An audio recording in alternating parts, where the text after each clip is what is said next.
Oh, we're live. The intro's been taken off. That's my fault. I'll just start it manually then. Here we go. Medical units stand by. 30 seconds to contact.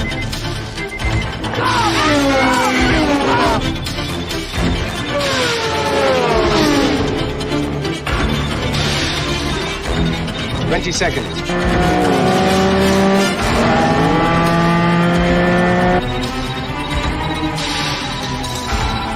15.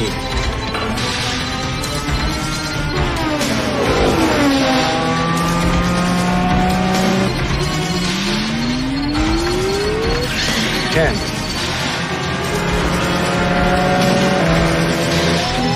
5. 4. 3. 2. 1.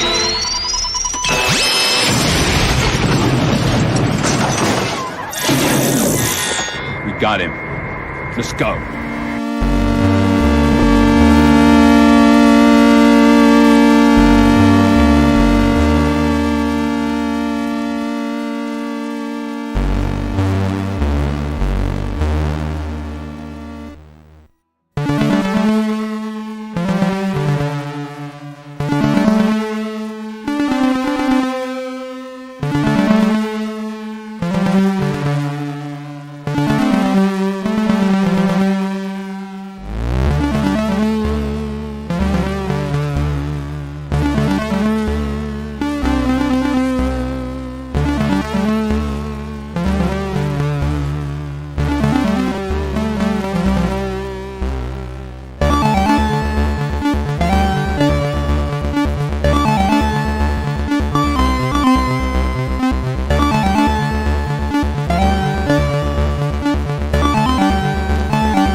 Welcome to all you art aficionados and comic book connoisseurs to another episode of Proof of Comics. I'm your host, Frederic Guimont.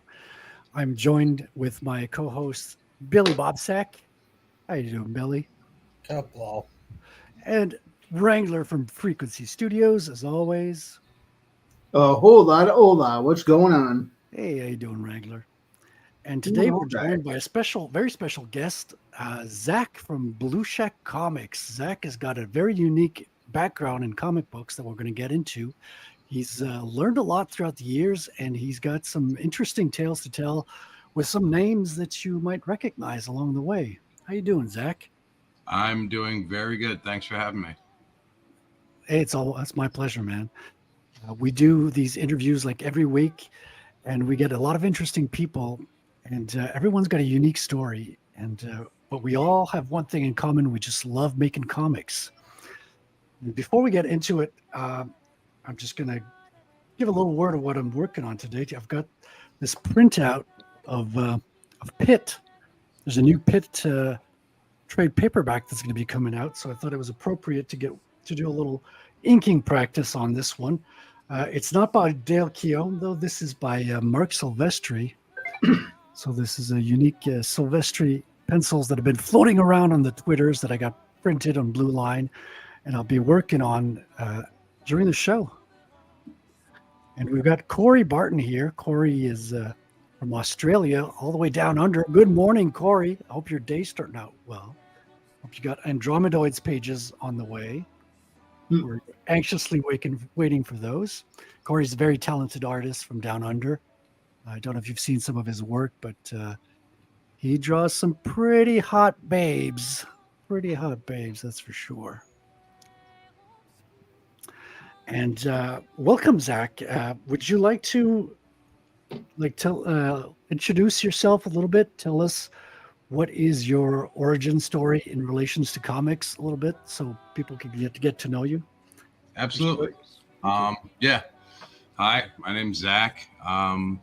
My origin into comics, just like everyone, was reading them as a young person. I probably started picking up books when I was 7 or 8. never put them down. By the time I was 15 or 16, I wanted to work in the industry. It's pretty much all I thought about. And after a short, tiny stint in college, I was more geared towards computers in 1990 than there were available in school. So, better way of saying it, I was better at computers than the campuses had. So I left and I started doing internships and looking elsewhere. And I managed to land an internship with Jim Shooter at Defiant. That was the beginning of my, we'll call it a short career as well. I got there and I started doing the intern stuff, and we'll compress the story as much as possible. I became Jim's intern. We had several interns, and most of them were young kids, 16, 17, 18, who were just there to put their feet up, read a book, and then have someone sign off that they did an internship somewhere for their college credits. I was there in the old traditional sense of a shoemaker's intern. I'm going to carry the nails. I'm going to get the leather. I'm going to ask them, how are you putting that together? What are you doing there? How do you make shoes? Because I want to make shoes and get a job. And so that was my general attitude. And Jim loved it. And Jim and I hit it off pretty well. I became his intern, so I would do his errands. I would do his specific things with artwork or books, or even fetch things from his apartment or fly to Canada to deliver the artwork. Or you would hand deliver the artwork in Canada? On one occasion, I had to. I became the office art manager by default, and I still wasn't paid. I got $5 a day and 2 subway tokens. Damn. Yeah, and the point It's a was, long subway ride to Canada. yeah, well, that one was one night I'm sleeping, and I had to stay at my mom's apartment too. You know, obviously I don't have any money, and my mom lived down there, so I was sleeping on a couch. And one night at 4 a.m, ring, you know, hello, Miss Lynch, may I speak with your son? And, you know, Zach, are you in trouble again? Is this the police? You know, and no, this is Mr. Shooter. You know, I'm like, what? And they said, hey, can you come into the office right now and go to Canada? Do you have a passport or any legal reason why you wouldn't be allowed to go? And I said, no, I don't have a passport, and no, I'm not a legal fugitive yet. So and so I raced up to, I said, I'll get on the subway. They said, no, there's a car waiting in front of your apartment. I said, what? There was a limo down there. Whoa, that sounds ominous. No, for real, they said a limo? Yeah. And I got into it. I ran up to Defiant, went up the offices, and I walk in, and Deborah Purcell, Joe James, I want to say Rob LaQuinta, possibly Alan and Pauline Weiss are there. They've been up for 36 hours just putting a book together, gluing, pasting, editing, this, that. Oh my God, it's got to go. Okay, And I'm completely ignorant of those names. Don't mean to. They're all pretty somebody names. I would imagine so. Yeah, I don't know everybody in this space, unfortunately. The one that we'll get back to is Alan Weiss. He's someone, he did the Kiss book in the 70s, the one printed in blood. He created a lot of characters for Captain America. He was working on Howard the Duck. He created Steel Grip Starkey. He's done a million things. And this was for which company you were interning under, Jim? Defiant. Okay. Which is one of the biggest, most important indie comic companies that ever existed. And because of its downfall. But continuing on, I get there and they're screaming, hey, you got to take the art and you got to bring it to Quebecor in Canada. Gabe needs it. And I'm like, oh yeah, that's the biggest printing. They print all the newspapers, Quebecor. Yeah. And so I said, sure, okay, I'll go. And they handed me the box and said, don't let anyone touch it, and take it on the plane with you, and don't check it in. And there'll be a car on the other side waiting for you. And zip, I went down to JFK or LaGuardia or whatever, 100 miles an hour. I get there, I fly up to Canada, I get out. Oh, bonjour, monsieur, come here. I'm like, oh my God, Defiant. I said, yeah, that's me. And I go to the factory, and they guard, deliver, bring me right into Gabe's office, the president's office. You may not know this, but I am in Quebec right now. So are you really? Yeah. I'm French Canadian. I'm not in Montreal, I'm in the capital of Quebec City, but I lived in Montreal for like 8 years. So you know where Quebecor is or was, or I don't I've even know. never been to their offices, but I've seen where they print newspapers, so I might know what you're talking about. Yeah. This was one of the biggest plants I had ever seen in my life to date. It was so massive. It seemed like it was a mile in size from my perspective. So when I saw you had like you had windows where you could see the printers from outside and everything. So it was like a huge setup. Yeah, no, it's massive building, and they walk in, and I have to walk through the rollers and the wheels to get to this guy's office, and I'm looking, I'm like, wow, and he comes in and he's like, pretty impressive, huh? I said, yeah, and he says, look at this though, and right behind him is every famous comic book cover from, or I'm going to say around 1994 to 1990. The gold, platinum, radioactive, glow-in-the-dark version was sitting on his shelf behind him. The one of a kind of things you've never seen before that were never printed, but he was like, let's try one this way. And he'd get a sample, one of these gilded samples. And I remember he gave me a few of them, stuff from Malibu and the Ultraverse at the time. Malibu, which were the ones that kind of like fathered in Image Comics. The hologram covers and the real hot artwork, like the real slick, sexy artwork. Yeah. So he showed me all the stuff. He took the artwork. He said, thank you. We got it from here. And he said, you better go to get your plane. Do you want to see a tour of the factory? I said, yes, please. So he showed me everything. And I went home. And did you have time to sample the poutine, though, in Montreal? I was literally there from the second I got out of the car to the second I got back in the car. I'd say about 35 minutes. Whoa. Mm-hmm. And boom, I was back flying, and then boom, back on a plane. All said and done, it was like 4 a.m. till 3 p.m, maybe. And I was like, that was just weird. Mission accomplished. Yeah. No, but that one I got my first comic book credit for.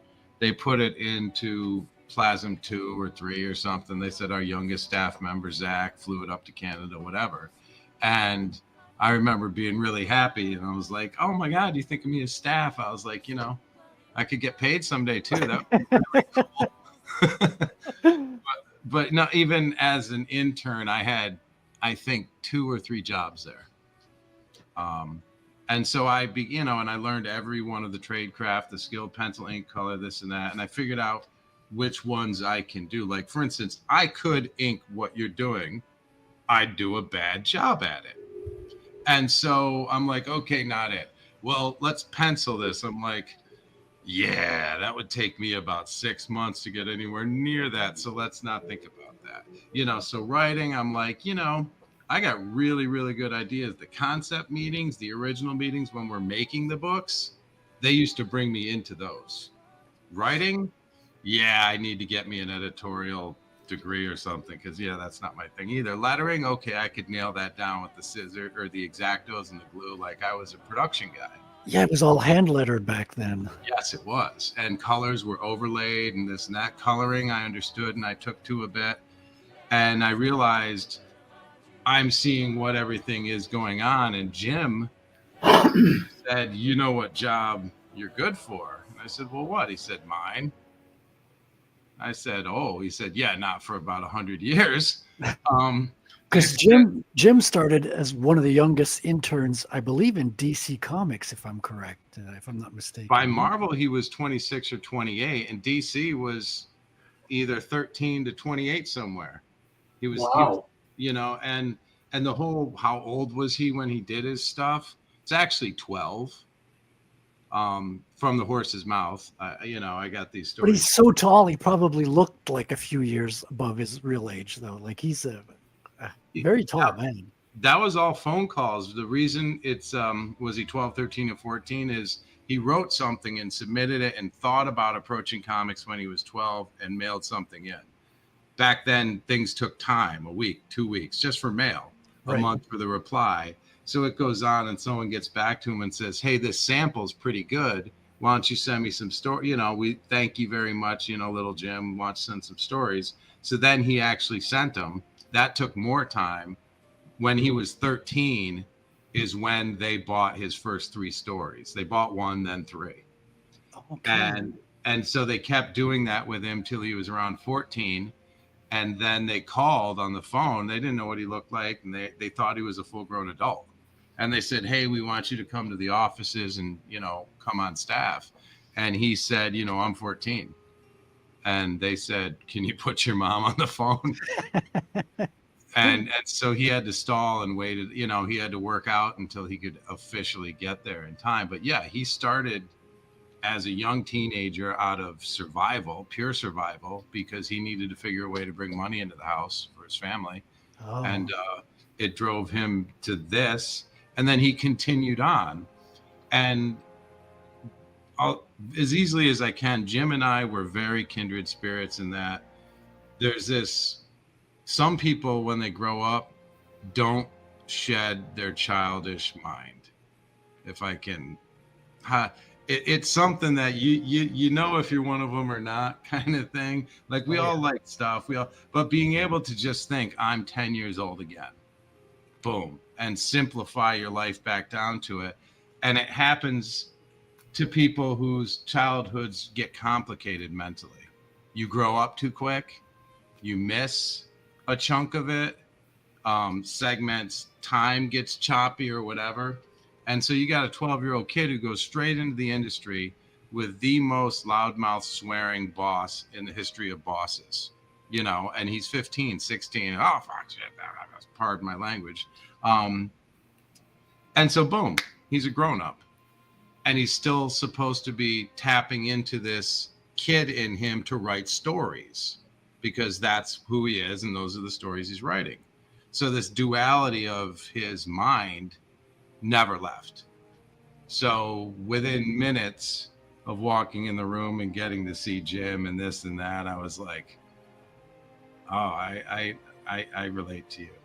I was like, I was like, you're a big kid, aren't you? And you're not, and to me, he was 6'7", he was big, and I was like, oh, I see, you are intimidating and scary, and you bark at everyone, and you yell at everyone, or you command the ship, and you're the great boss. But I saw right through it. Yeah, because he's known for running a tight ship. He's if you take away people discussing creative conflict and you take away people's discussing, oh, this title, that title, what we did with the comics, and you run it straight on business, no one's ever run the business better, not even close. No one ever will. His business acumen and process is Hall of Fame beyond measure, just beyond measure. It's once he gets involved in the interpersonal relationships that people start having sour grapes or old stories, and rightfully so. I'm not commenting on anything he ever did. I wasn't privy to it, but as far as running the ship, he just was running it, and he did a really good job, and sometimes you have to yell row and mush. But as a person, he was a good person. He was a kind person. He was a generous person as well. And he gave me every opportunity in the world to take what I could directly from him into comic making, because he knew that's what I was trying to do.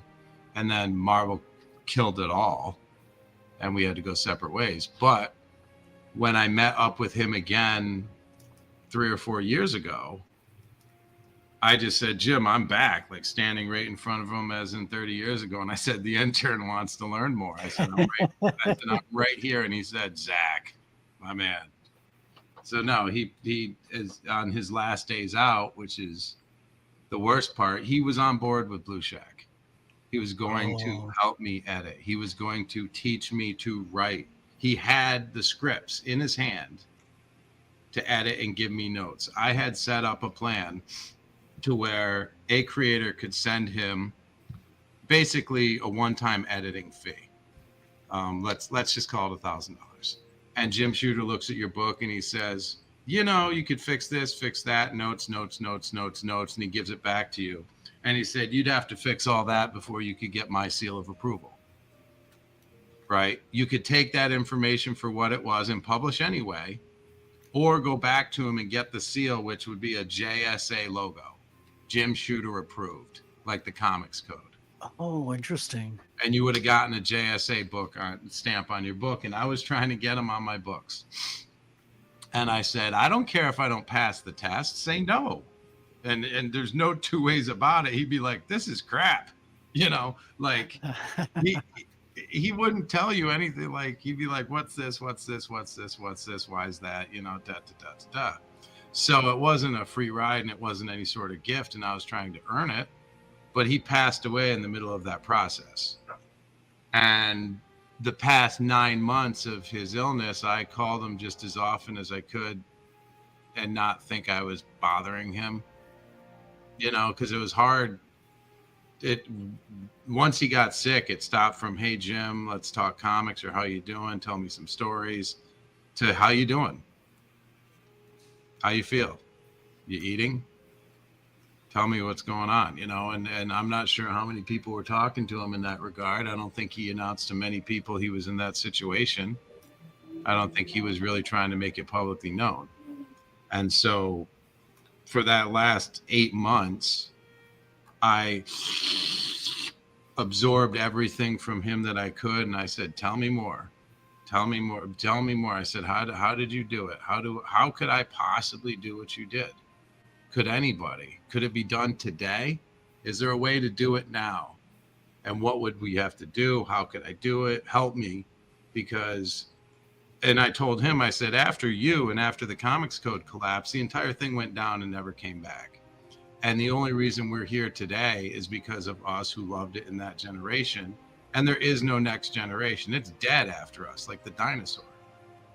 And we keep making books for us, for adults, for our feelings, for our competitors, for our peers, for other people. We're, you know, and they have to be for kids en masse times millions, or there's no next generation.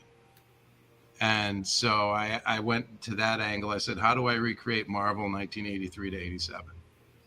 And he spilled it all.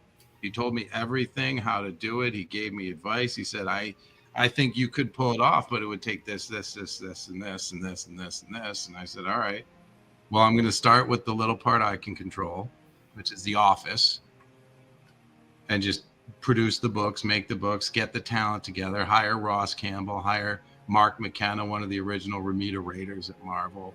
Desi Cienti's done 1,000 lettering books in production. And then I was writing, hopefully with the assistance of someone else named Jim Shooter. And that didn't happen. So the editing part fell to the wayside a bit, which I do have to slack up myself. But this whole thing I'm doing is making a new company from the bottom up, an inverted pyramid starting on its head. And then we can build everything off of it. And that's pretty much the size of me. I know it ran all crooked wise, but yeah, I'm the crazy guy trying to rebuild the magic from the 80s, pretty much on my own sweat and back. And I know exactly how he did it. I have the formula written down, and it takes a lot of money. It takes a lot of people, it takes a lot of talent. But I've also started a company with 2 people in the office at Techno and built it up to 60 people. And who do you hire? Who do you put in what position? How do they go here? The desks, the pens, the paper, the machines. Do you have a mail process? Do you have a digital process? Do you have art to archive? Do you have promotion departments? All this stuff. So I'm missing 80% of the company, but I'm the heart of it, starting it off. So yeah, that's who I am. You're not at the beginning, if I'm not mistaken, because you're on your 6th campaign, you were saying? Yes. This is 3 years, probably, maybe a little bit more. We've got Vampire 1, 2, 3, 4, and 5's in production. Encore is about to print soon. Ronin #1 finished a few months ago. And Vermin is working on the 2nd issue right now, maybe 16 pages in. And the ideal plan is to get, looks like we got one more. I love whoever did that. Is to have 4 titles, and I'll rotate them every 3 months. So a book comes out every month. So it'd be Vampire, Ronin, Encore, Vermin, Vampire, Ronin, buying the team's time to work, because it's different teams on different books. And the point is, you have to move at some sort of reliable speed so that people people who get into it can say, give me another one, and you don't make them wait a year. You know, and again, I don't want to blow my entire secret because I'd rather look like somebody doing. But no, that's the plan. And so that's why I have campaigns running one over another, because I have to get these books out. It's not about raising money. It's not about, oh, this one pays for the last. None of these pay for the whole thing. You know, my whole Kickstarter is in French here for some reason. Like it detects. I took French in high school for 5 years, so I'm très bien. And the money's in Canadian as well, so it's going to look like you made a little bit more than. Should we watch your Vampwire Alive #5 trailer? Do you want to give us a little bit of an intro, or should we just? I'll give the intro, yes, because there's no dialogue. It's just one of the things where I goof around with video because I'm learning it on a new level on the keyboard on the computer video. I actually do video production for rock concerts and for arenas and for TV. I very rarely run it on a phone or like this. I'm the videographer. I do the camera work and this and that. So I decided to make videos that are nice with the camera work going through to at least maybe give someone what it would be like to see an animation of the episode. And I haven't gone as far as to do the sound, which will be coming. I mean, we're talking about voices, sounds, all this and that. And what I can do, we haven't even scratched the surface on that. So this is my first try at doing a animation trailer for issue #4. It's what happened right before Vampwire 5 begins. Awesome. Let's have a look at it here. Got the Akira reference here.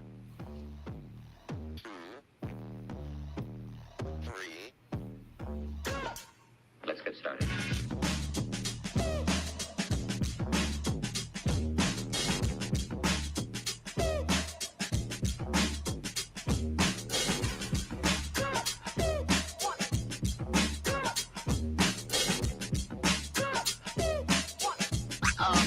Oh, that's real good.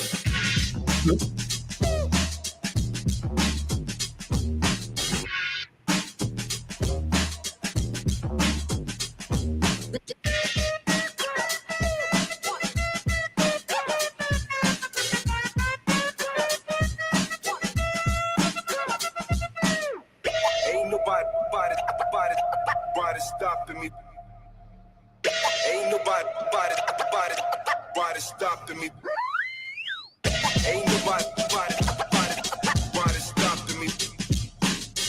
Ain't nobody stopping me. This is all Ross Campbell colors. 0, 1, 2, 3. Let's get started. 1.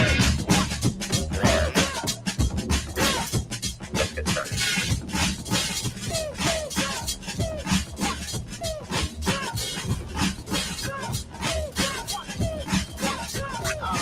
Oh, that's real good.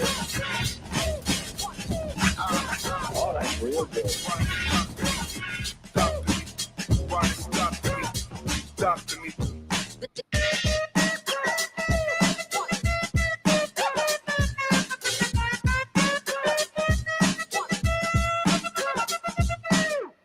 Ain't nobody stopping me. Ain't nobody stopping me. Ain't nobody stopping me. Ain't nobody stopping me.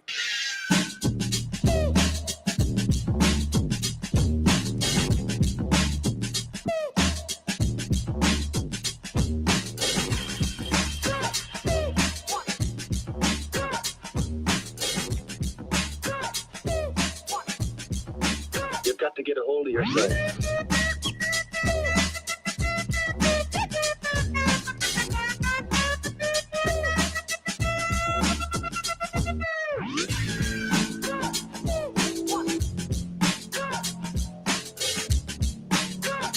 Don't me check.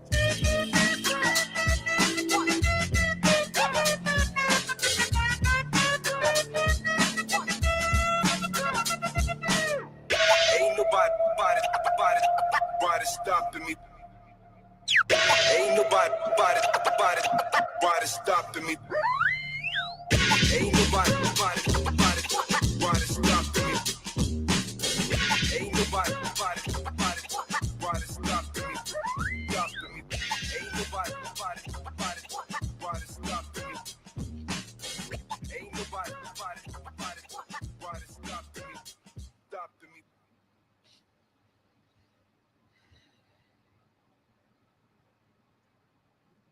Damn, man, that's beautiful. You know, as far as the movement of the frames and the artwork inherent, the artists, Jason Baruti, Ross Campbell, Mark McKenna, Desi Cienti, those guys are fantastic. I know they do their job wonderfully. And video, I know how to move frames. I know how to frame. So I was like, let's just do a little bit of that to start with and get that going. And we'll take some free music, just whatever was on there, and boom, stick it together. So it's, again, it's just a preview of what's coming. Everything we do is going to get better and better and better. And that's also part of the ride. You know what I mean? I think the fun of it, if people do get on in the beginning, they're actually going to be able to look at something that has a timeline. Because I don't know how many books out there people are looking at or working on or picking up where they expect to have issue 17 or 26, you know. Not a whole lot in the indie space. Like they tend to be pretty slow, and like it takes my first comic. I just finished inking my first comic. It took me over a year to pencil and ink it. Like I was doing commissions on the side as well. I took 3 trips during the year. So a little bit of sidetrack and side quests, but it took a way longer than I had expected or hoped. And I definitely hope the second one is going to go faster, but damn, man, it's not easy to get a comic book done. It's one hell of a ride from concept to finish. It's a huge package with so many different parts. And what also was lost in the art and history of it is it's a team sport. It really is a team sport. And in many regards, that fell off in 2 different ways. One, you got a writer, penciler, you know, and so it's like you get something handed to you and you're like, boom, what do we got? You got, okay, Joni loves Chachi. They go to the fair. He meets another guy. Chachi gets in a fight. Joni, okay, great. And then someone reads it and translates it. They don't spend, any more time on it than they have to because there's a stack of books behind them. They're supposed to put these things out every few months, you know? And so, boom, you write down, you draw your stuff, you hand it to the next guy. And the editor says, yeah, okay, good enough. Cool. You might want to fix this, this, and this. That doesn't jive. Okay, pass it on. Inker, boom, boom, boom. They're like, hey, you do a good job, Inker. Colorist, they're like, all right, give me, you know what? Your colors are goofy here. Fix that, you know. Boom, send it to the next guy. Letterer, you spelled a bunch of stuff wrong. Send it to the next guy. Boom, print, gone. It's out of their mind. You've forgotten it. And you're like, what's next? And you grab the next thing along the line. And so the speed of things slowed down because the team thing was like, I only need my part and I throw it to somebody else. And we're good. And I trust them. I trust the rest of the team is the point. Mm-hmm. And so now you get to where everyone's creator controlled, or there might be $1 million idea at stake and who's part of what and you know, that in there. But then the entire idea of the company, the reason you have some old dude in the corner office as a publisher and some intern running over there and this, that is so everyone can do their thing. There's so much to do that we as indie creators go and start the project. And then you're like, do you know there's 20 jobs applied to this creation we're doing? 20 people could do an indie comic if you were staffed properly. And you're like, that's an awful lot of money. That's a lot of space. That's a lot of desks, but that's the reality of it. Because we're talking a receptionist, someone answering the front door phone, people who are coming in the door going, hey, I got a new idea. Do you want to try it? And then someone's got to filter that to someone who says, yeah, I want to talk to this person or not. You've got the entire editorial department, the writing as well. You've got the art department, which can arguably be broken into 3-4 parts. And you have who's handling the artwork, all this stuff on the wall. I mean, I've got 180 pages now of original pencils and inks that I got to save and shelve and store and separate. You've got all the files now to manage. You've got logo designers. You've got the people who would do letterboxes and interior if they're not the same graphic designers doing your pages or your editorial pages. And so it's a mountain of work to get done properly. But we all, as indie creators, have learned the genre so well. We know what it's like to open a book and go, bam, credits, boom, front page, shoom, shoom, shoom. There might be an ad here, maybe not. Oh, you got your splash, you know, it ends in what, 20, 24 pages, 16 if it's short. And we're chewing on the formula, but not the process. Right. You know? And so it's just getting farther and farther away. And I'm telling you, it's a lot easier with a team. And every person who's worked on any one of these books, I'll point that way to be accurate, they enjoy working with me. They want to keep doing this as long as we can keep doing this for, because it's the right way it's done. I say, hey, would you like to work on a project? They say, you know, what kind?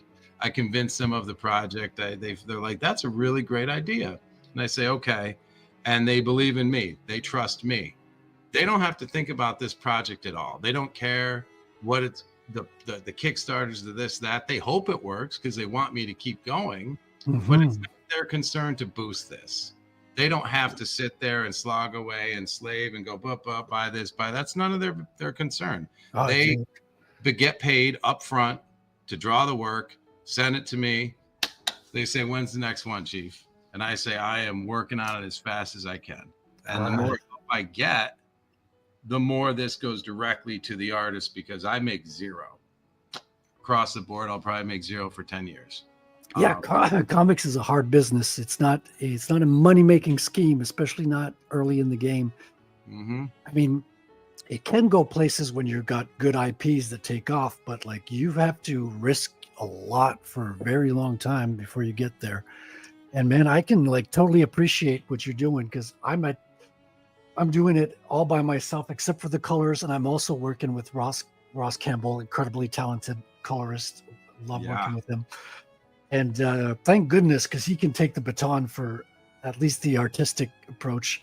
But then I feel like I'm at the end of like a cliff. I'm like, okay, the art portion's done. Now I have to do this nebulous pre-press marketing campaign thing that's kind of ill-defined. They have to build a checklist. I have to go,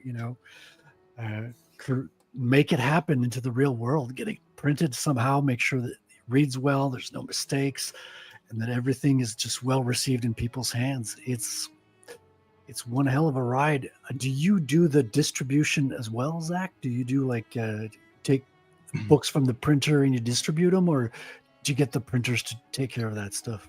No, I do distribution as well. And again, which, my plan is nobody else's, I don't think. I print well more than enough of them. 1,000 sitting in the corner, a couple thousand even. And I do conventions. We do the Kickstarter campaigns and fulfill that. I started approaching stores or whatnot, but all of this stuff is things I haven't even done. And so it's, in my mind, I would have started a business 10 years ago and created all these projects before I even opened the door day one. And I'd be prototyping and I'd be getting backers and this and that and plans. And I just figured I'm just going to run ahead and go with it. And all of this stuff I will pile on as I can moving forward. So distribution is a nut that I still have to crack as far as a mass outlet. But that's also coming, because once I have 4 different titles and I can show an outlet that I produce these this way quickly, boom, you'll have more issues. You can have something to count on. We can start building a routine. That's the future that people haven't been providing, because you say you put them out on time, you supply them to a store with regularity. Are they for kids? Because if not, you ran into the same dead end. And so it's a regeneration of this. And when I say kids, every single comic that ever mattered in the history of comics was comics coded for the most part. Late 50s to 1990. Those were all within the code. No gratuitous violence, no sex, no drugs. So kids could read them, including The Punisher, including Venom, including everyone, Gwen Stacy died, all these things. These were all within the realm of acceptable for kids. So yeah, we have serious content. Yeah, they can be very adult, but you start reading them with a kid and then they grow with you.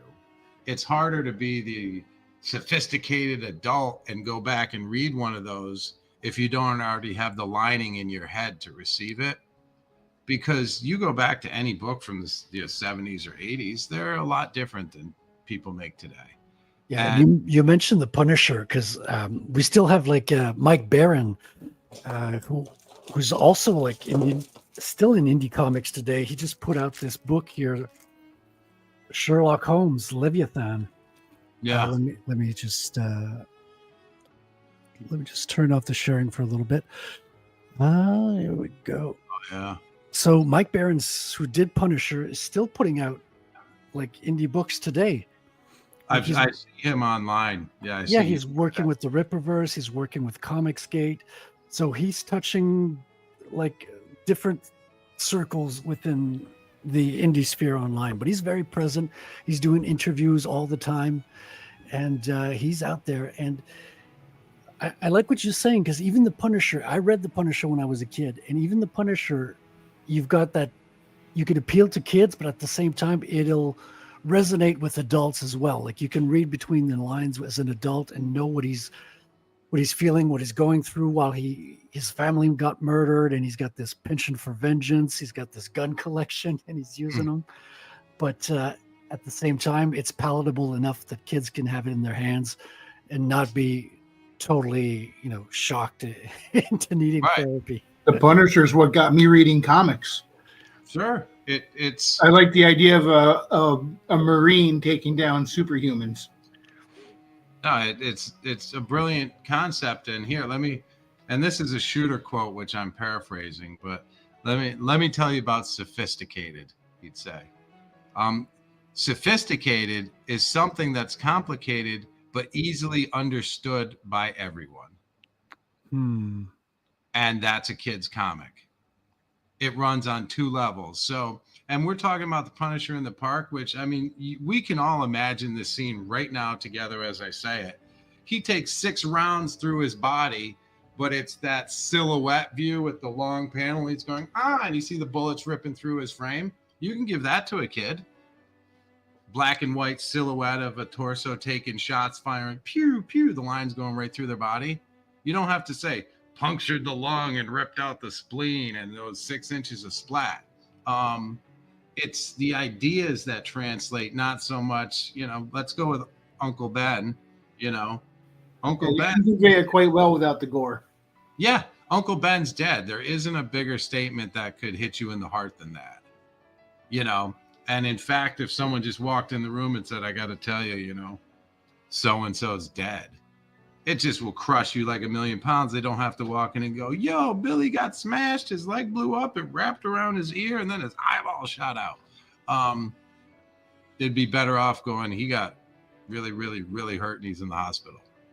It's more accurate. It's more descriptive. And you also need people's minds to create the picture in many regards. It's a partnership with comics.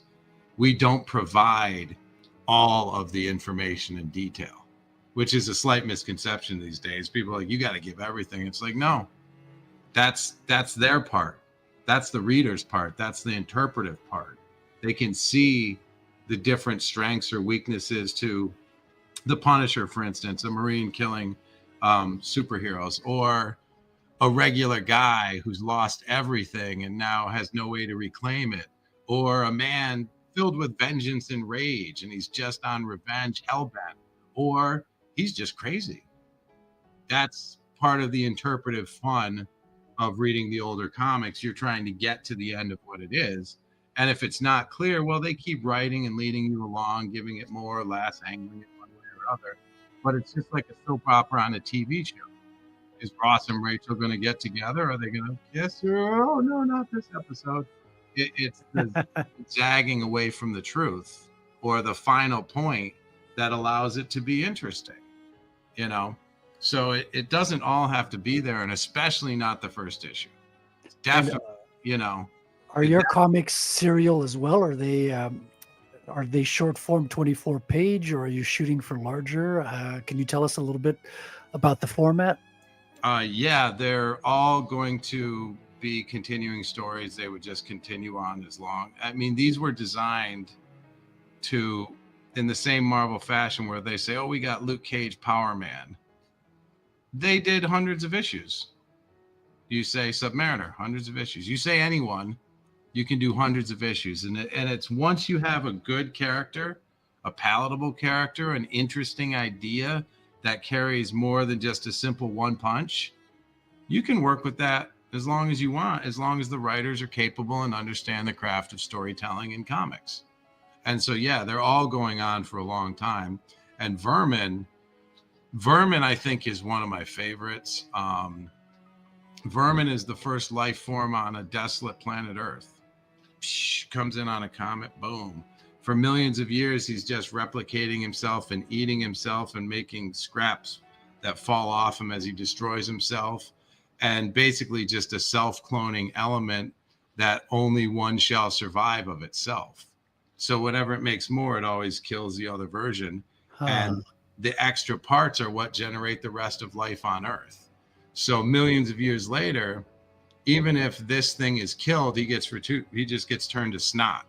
And then it starts crawling its way up the food chain, eating whatever genetics it needs to become the next thing. And so Vermin is always staircasing itself back up to the scariest thing on Earth. And it's been Jack the Ripper. He's been Vlad the Impaler. He's been the giant T-Rex. He's Bigfoot. He's Chupacabra. He's the missing link of every missing link you can think of, because after he exists, there is no other version of him. He just dies, goes back to snot or whatever, comes back up. And this time, instead of being a Bigfoot thing, he might start off with snakes. He might be a reptilian humanoid at the end. And the end result of all evolutions is humans.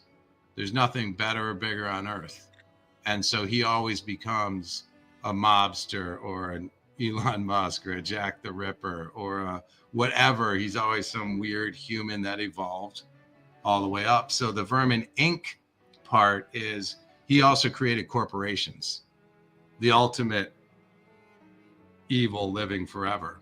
So every time he dies, he can come back and regain his fortunes. So he also basically owns cities. He was Dracula for a few hundred years. Oh, and that's dope.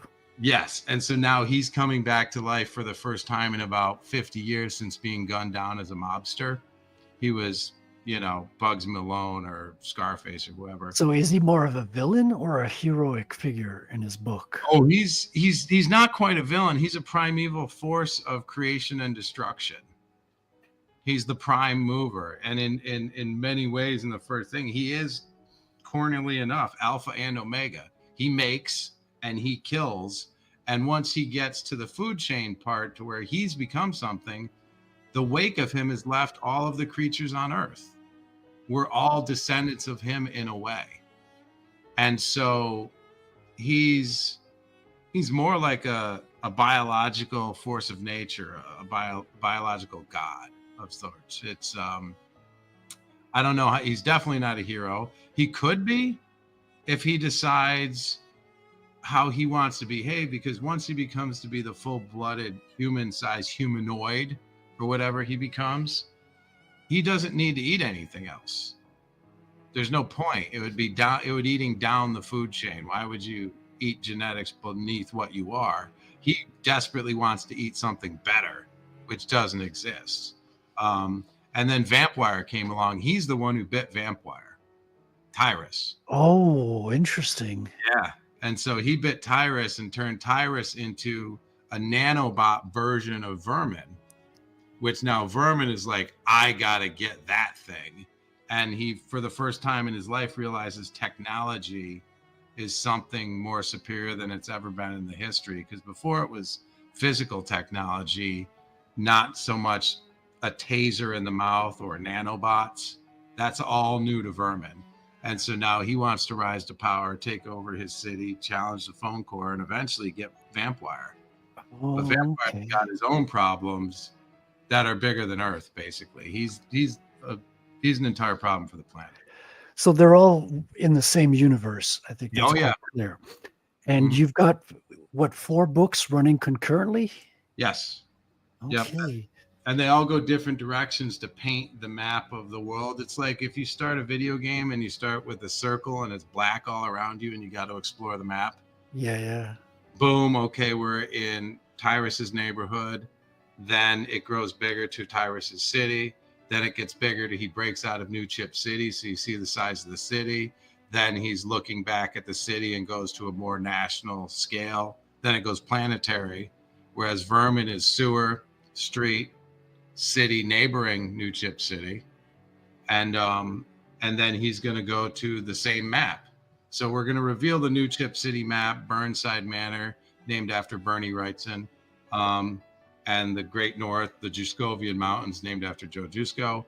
The first map is those 3 portions, and these characters are expanding the map. And there's 24 babes per page. That's coming sooner, and that would be Ronan. She's the one who has a bathing suit and a bikini. Yeah, the BPP. You got to keep an eye on the BPP. Corey's always watching out for that. Well, and one thing to keep in mind is when my BPP level goes up and I figure out how to do this streaming stuff, and I figure out how all the stuff that everyone's doing that's making them successful right now or why they're getting by, I'm aware I'm not doing. I'm aware of that. But imagine when I am doing it. Yeah, man. And let me know if I can help you in any way. If I can, I'll try to put you in contact with other people who've got popular shows. Try to get the word out because you've got a really interesting project for a lot of reasons. And I kind of want to go back to the campaign you've got right now. You've got a campaign called it's focusing on Vampire number 5. So this is the 5th issue. Is it done? Is it in production? This is the fundraiser to make it happen or just to print it? It's the book will be printed. I'm guessing September, October we'll be finished with it. And I wanted to get things moving. Jason Baruti and I'm talking to him tomorrow about this really complicated page that's coming up, probably a splash, but he's already done 4 or 5. That's page number 1 right on the screen when he nice. arrives at El Studio. Basically it's a shut down pirate radio station.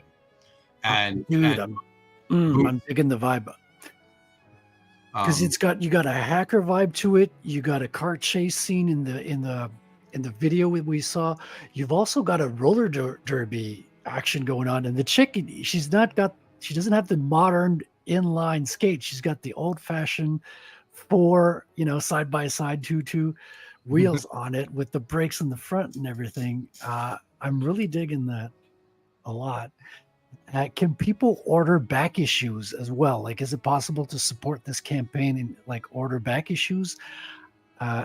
And because especially me living in Canada, when I back a project, I like to get multiple issues because the shipping cost is the same whether you get 1 book or 4 or. So how's that work with the backlog? You can order back every campaign. I have every issue we've done available because it's an ongoing thing. And I should probably do that better. But again, I'm learning how to do Kickstarter as well all over. Just everything's a learning process. But the Canadian shipping, another Professor Bill, I was speaking with him and he said, "Oh, this is great. I wish you had options for Canadian backers." And I said, "Oh, couple campaigns ago, I got burned pretty hard because they did this shipping price change right in the middle of the campaign. Damn. And the campaign ends and I'm like, woof, I just lost about 150 in shipping. So this one being set up, I have people who help me do the campaigns and set up the Kickstarter things because again, I need help. Because for Canada, we get you to come down here in person and hand deliver them, right? That's the way you've been doing that's it? what I'm going to start doing. But I made specifically, I said, okay, let me think about it and I'll just do the research or we'll figure it out. And so I created the Canadian Fastball Special. One, homage to Colossus and Wolverine. I'll throw Wolverine up to Canada and he can deliver the books to you. And the bulk idea of, well, if we're going to ship up there and you guys get stuck with $15 or $20 shipping, something brutal. Yeah. well, we got to pack stuff in there, but not so big that they make it even more. And I thought, all right, well, one of everything, Yeah. all the posters and all the stickers will fit.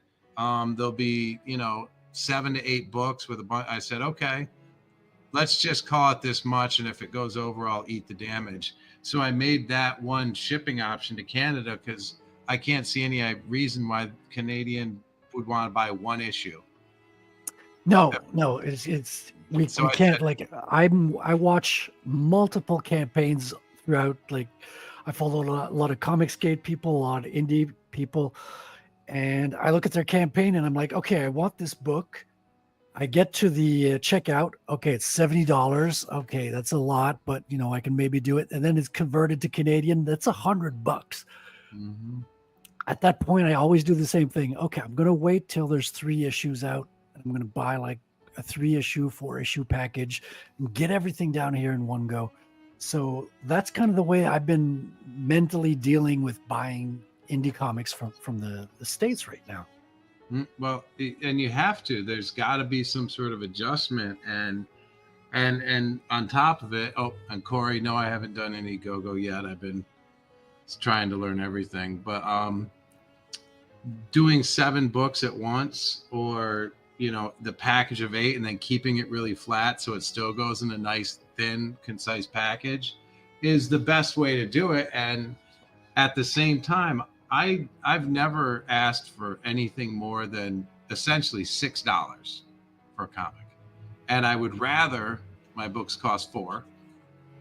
And That's almost the shipping. That's almost the actual production cost now, $4. Like I've looked into printing with a company out west in Canada that they do image comics, and if I do like 1,000 copies, I think it's going to cost me around $4 per.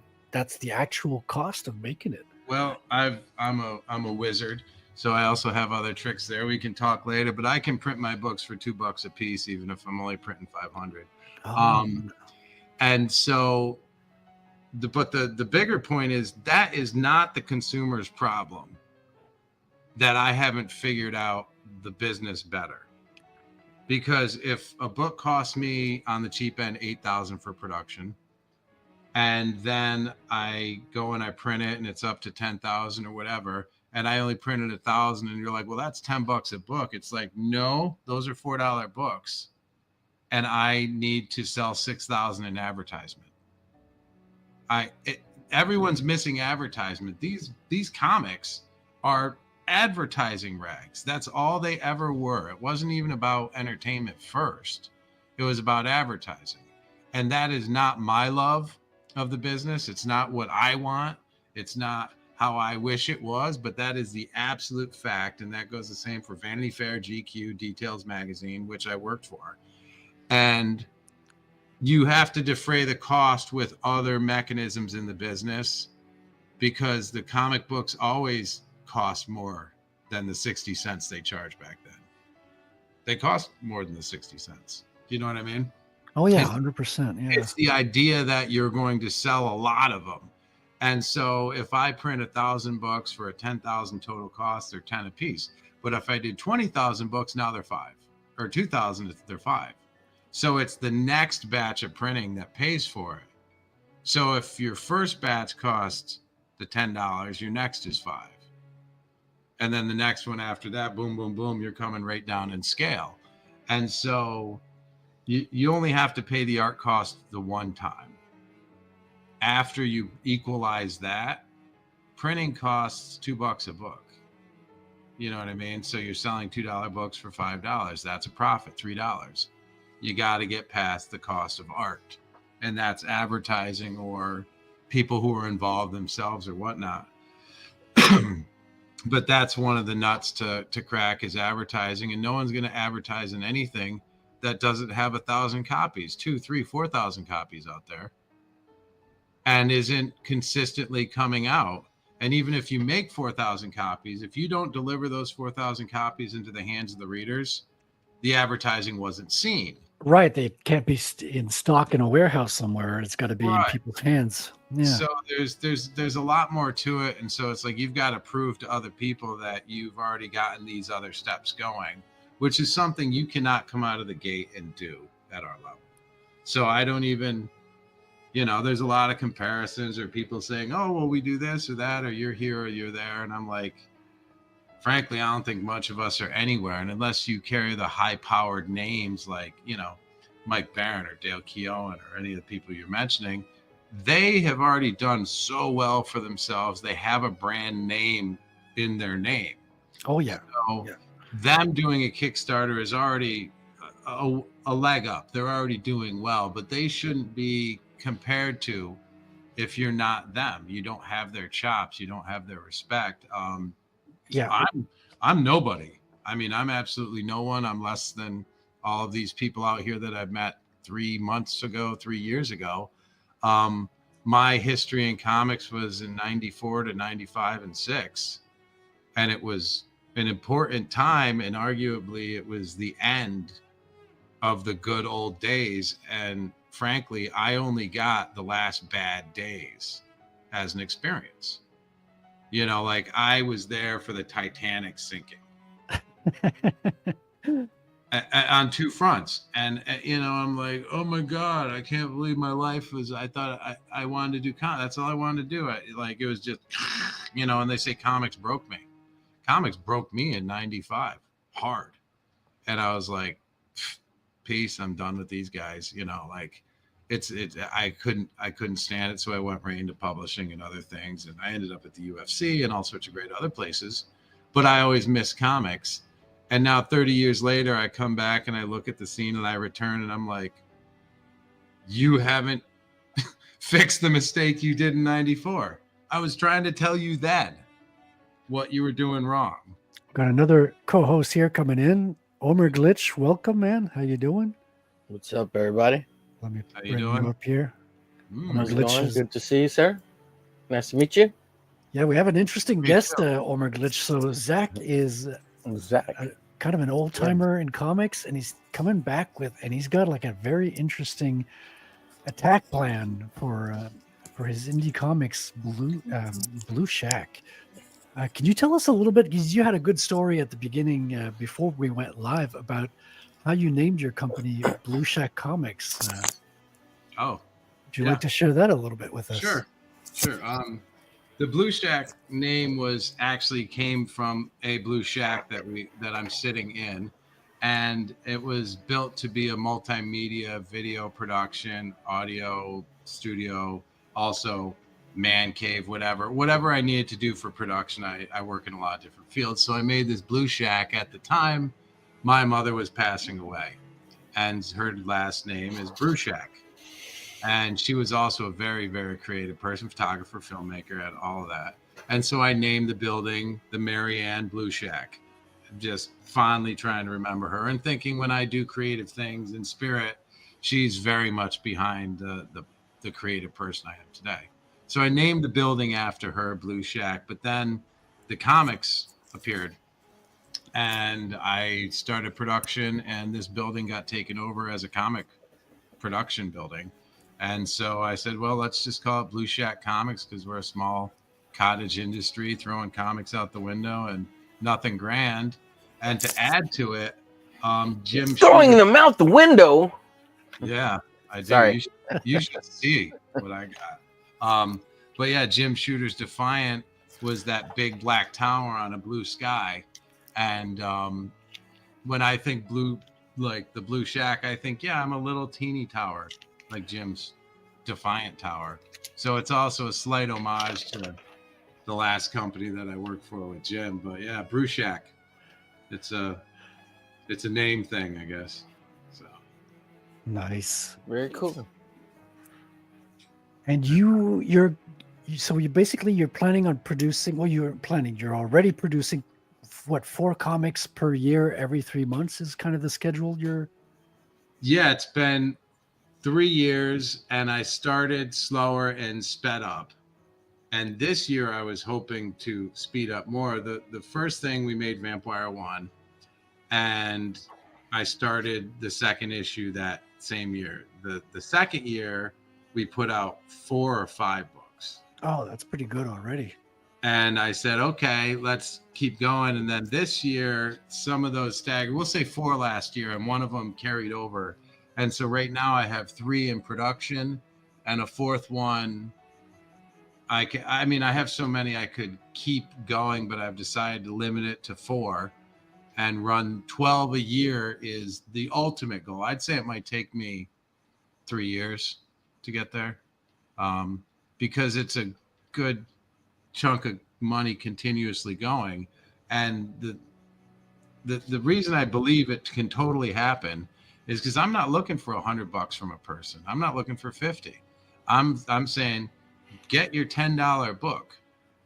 And if 100 people did that every campaign, or 200 people did that a campaign, which isn't a massive number of people, I am now in the break-even range of making these books. And I can, at the speed, put out 12 books a year. No problem. I could run 4 teams in rotation.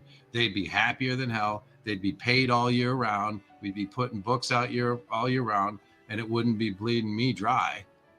And I'd still be breaking even, but I could get to that level and show me, a prospective investor, and the rest of the world that, yeah, we can get this thing back on track, and we can have books coming out on a regular schedule, which is what everyone's going to start doing. One, when they hear this too, they think about it. They're like, yeah, that actually does make sense. You know, if you want a relationship, you better go on a date every week. You know what I'm saying? Now, you're a writer, right? Is that right? I write. I've created characters in a world. I don't want to go as far as say I'm a writer. I'm not trying to compare myself to people who are writers. You're an artiste? I've been a journalist. I've done stuff for newspapers. I've done articles. I've covered stuff. But the comic writing, I'm more of the conceptual creator side. And I would prefer to have a writer working with me. But on these particular characters, no one understands what the hell's going on until I spell it out on this one.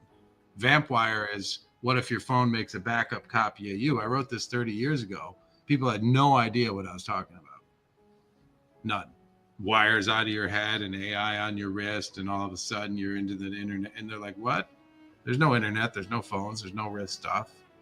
But you know what I mean? So I had to create and create and create until I could translate. And eventually I would like to stop writing and maybe continue creating characters and maintaining things. But and hand the writing to a team of writers you could hire. yeah, no, absolutely. And I've been working and talking to several people, and I have no problem after, say, issue 3 or 4. Vampire needs to get to 6. But after that, giving it to someone who's like, oh, I got your character. Just like Batman, Daredevil, Superman, you hand it over to the next kid. Jim Shooter's 12. He writes the next Superman. Great. It's keeping to the creator's intent, which is an entire conversation we could have for a million years.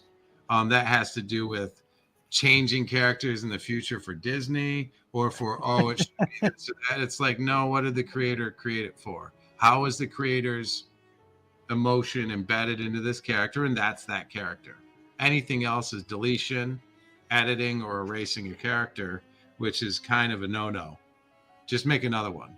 So yeah, I mean, I think a lot of creators right now are in the indie space because they want that kind of creative freedom of being able to create things they're proud of, and that they have creative control that won't just get taken over by a corporation and just, sacrificed to the latest trend and whatnot. well, that is also what I have to say I offer for anyone. If you're a creator, think about us for getting a copy for your kids to check out, to get the next generation hopped in, to have maybe even your kids like comics, because most kids don't like anything their parents are doing. But if they see a different thing, they're like, oh, this comic is good, whatever.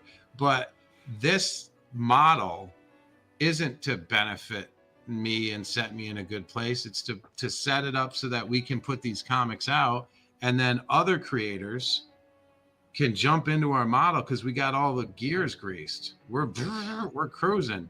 Who do you need? A pencil? What's your incentive on the creators creating within your system? 100%. And to the point of, if they're fitting into the world, which is Earth, ERTH, if they fit into the Blue Shack Earth, I would love it if people started expounding and creating more, or if they take over Ronan Riley, she's the Submariner kind of thing. She's Laura Croft, Captain Nemo, Indiana Jones, but sexy. Someone's going to create undersea colonies of creatures and pirate ships. And I'm like, that's fantastic. Well, my question is, do they retain the creative rights to their characters with whatever they create within your, like, Yes. once you get creative teams going? Yeah, that was. If you know, I make Namor, and you made Namor Rita, you made some hip girlfriend that, or you know, I make Conan, you made Red Sonja, and it appeared in the book, and all of a sudden my character has this new love interest, and everyone's like, we want to see Red Sonja's solo book. Boom, that's all you.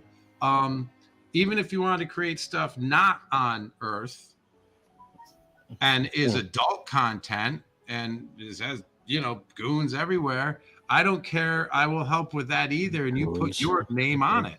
Stick your own comic label on it. Like, I'll just help facilitate the printing. If you say, oh, I'm short a colorist, I've given 3 different projects, colorists and pencilers and inkers. Right off, they're like, hey, do you know someone? I'm like, please don't take them forever. I really need them. But Felipe Araujo is a guy I found from Brazil, and he colored Encore. And then he just got the 160-page gig to do the Schism book, the Defiant Last Jim Shooter project. So he went from, I just found him and I said, oh, he won a contest. I did a coloring contest for money, and Philippe won. And so he got $150 in the cover for Encore. And then I said, you want to do all 24 pages? And he said, yep. And then I pushed him over to the Techno and Defiant people. And I said, Philippe is so fast. He's so talented.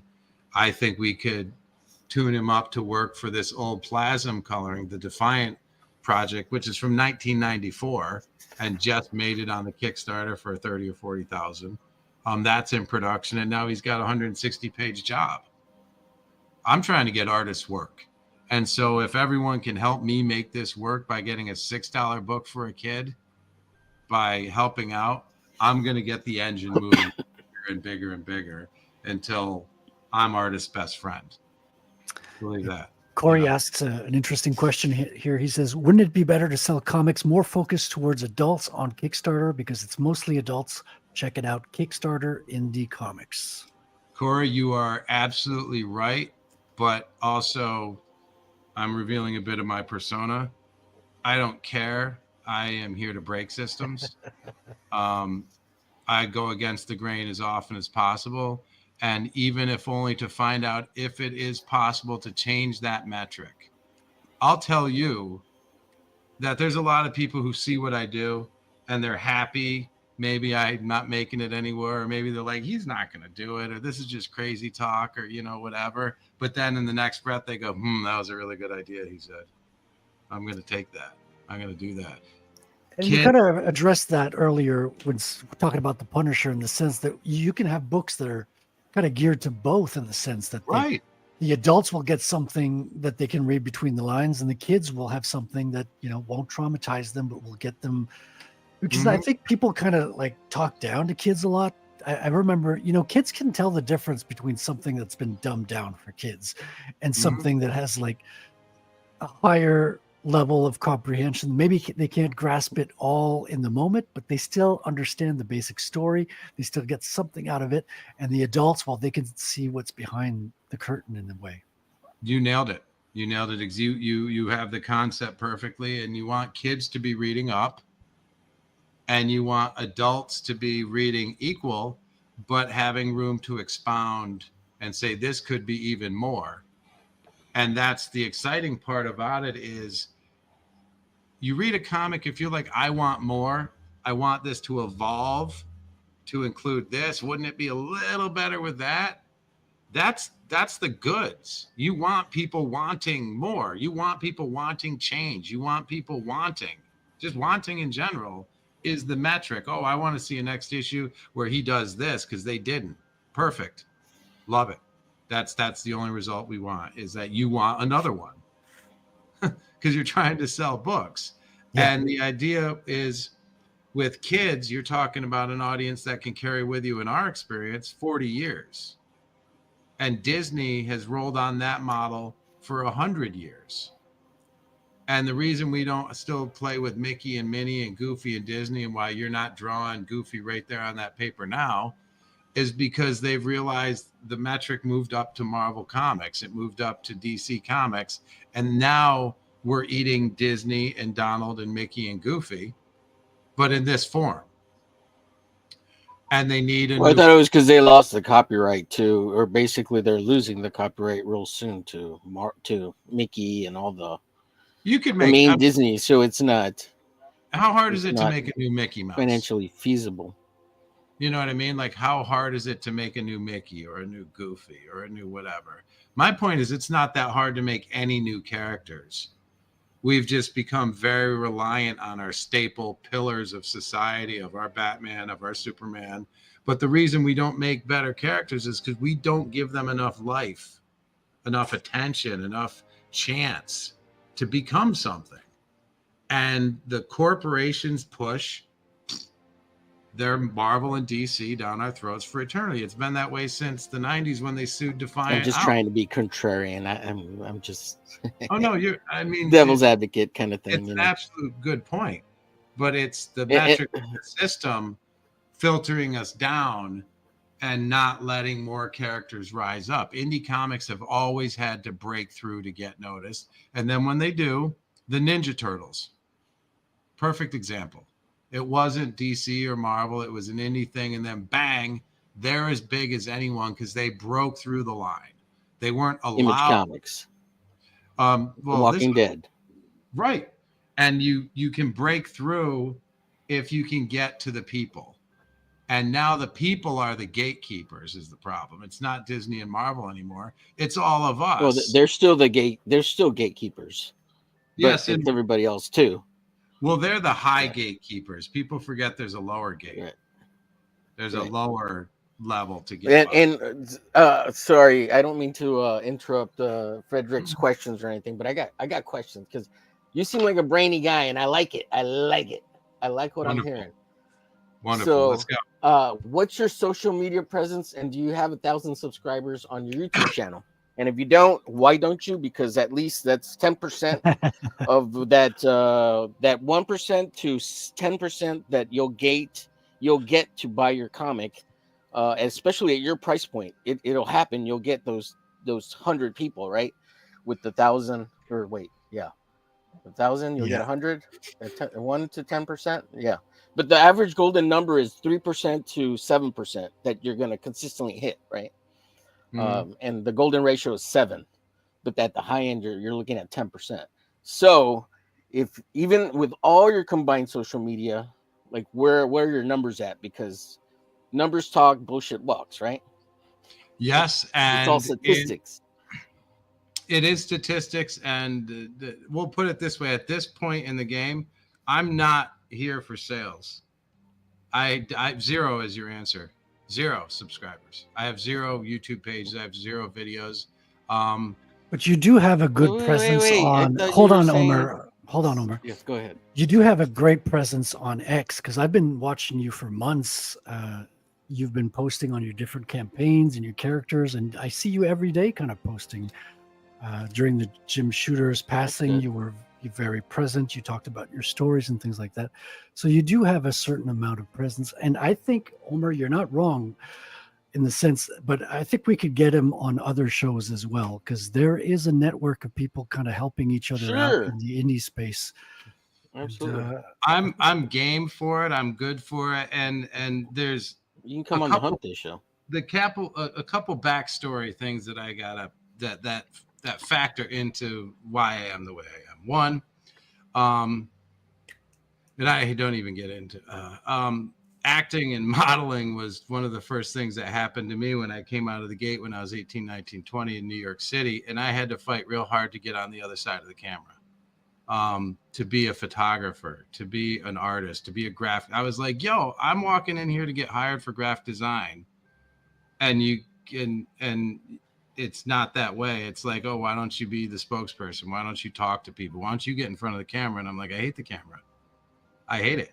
I'm not as much as, and I understand. I'm like, no, I like talking to people. I love talking to you. I can understand from a video engineer or editor's progress. I was like, yeah, put this guy on some more. And I'm like, yeah, but not me. And the other part about it is I have gotten to that stage. I have no problem with doing it. I would do all that stuff again. But 8 years ago, I was obliterated in a car accident. My entire neck is metal all the way up to the skull. My shoulders metal, my hips metal, my knees. It took 5 years of surgery and a very, very difficult existence just to get back to where I am today. I'm half what I used to be strength-wise. And so, you know, I'm not the healthiest person. So all of the extra things I have to do are just one more thing. And like I said, there should be 30 people on staff, and right now there's one, and I'm doing probably 15 jobs for free. And so it's like, oh man, and like I said before the show started, this is my 5th time ever being on a stream. And all of them were StreamYards. So I'm like, okay, I'm comfortable. And I learned things by experience, by doing them, and by just, that's how I do stuff. I don't care if it's right or wrong. I just do things and I learn. And so coming on the shows, I would love to come on more. I know you're right about a YouTube channel or subscribers. I know it. I would love to get past that hurdle, but I'm like, I wish someone would come over and help me set my stuff up, because yeah, we could definitely help you with that. There's a lot of people that can help you. Omer's helped me, especially with the keywords and stuff. But that's something easy that we can definitely help you. I could even hop on, be a co-host if you need.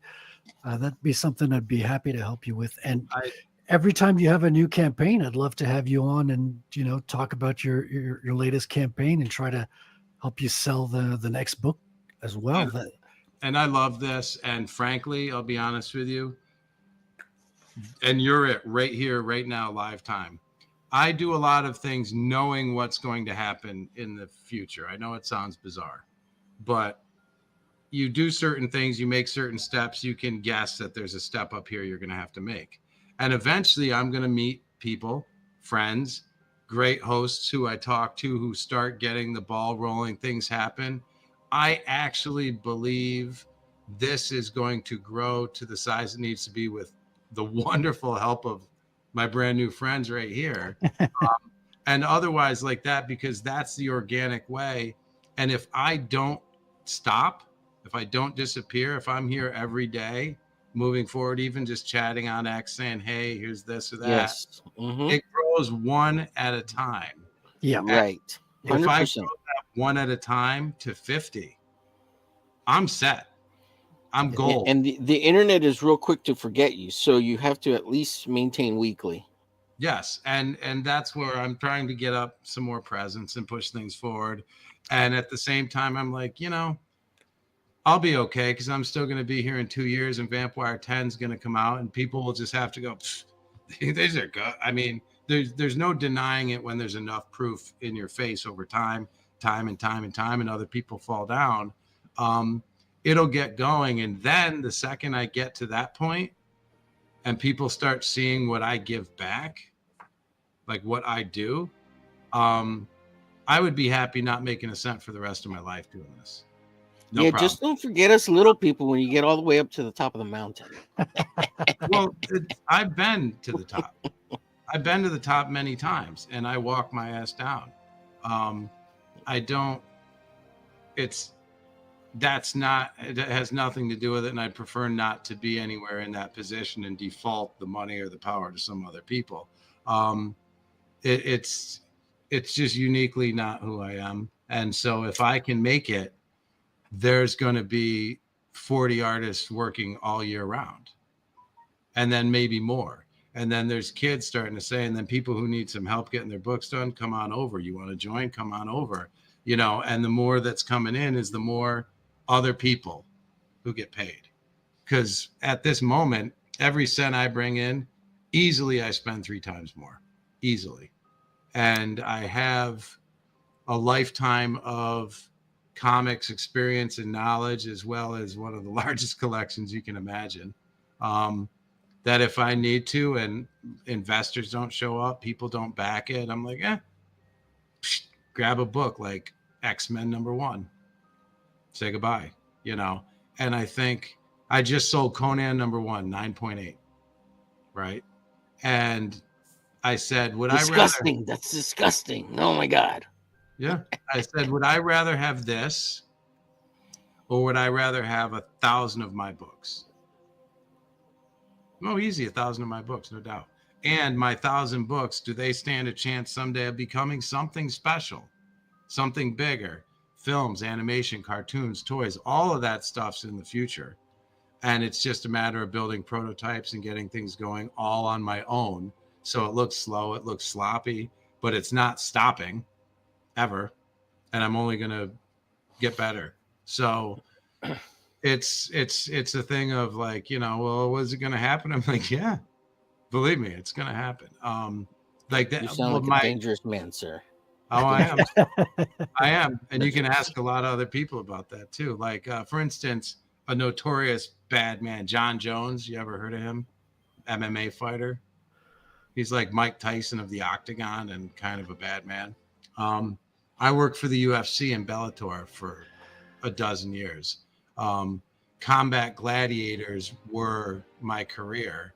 And I would sit over the ring and look in and take pictures of them. And that entire career was, I said, I want to be an MMA photographer, which didn't exist. It wasn't a term. And so I called myself MMAphotography.com. And I went to shows with my card that said MMA photography. And they're like, what do you do? I said, I take pictures of MMA. And 4 years later, I had every single job on the East Coast for every single promotion that there was. I was the sole photographer for their event. I've had to shoot 500, 600 shows. I'd do 2 a weekend. And it was because I saw what I was going to do and I refused to stop, and I improved along the way. So by the end of it, I was taking nasty pictures for the best companies in the world. And then I stopped because the UFC sold out as well. They went to a different place. But yeah, I got these all over the room. Where is it? Oh, hold on. Let me make you bigger here. Oh, man, that's badass. These are photos. Does your period in the in MMA like inspire some of your stories today? They were all tied together. Every photo I ever took, I kept in mind that I needed a logo on the top because I was making comics in the back of my head. Yeah. Like you see right here, you'd put boom, the logo right there.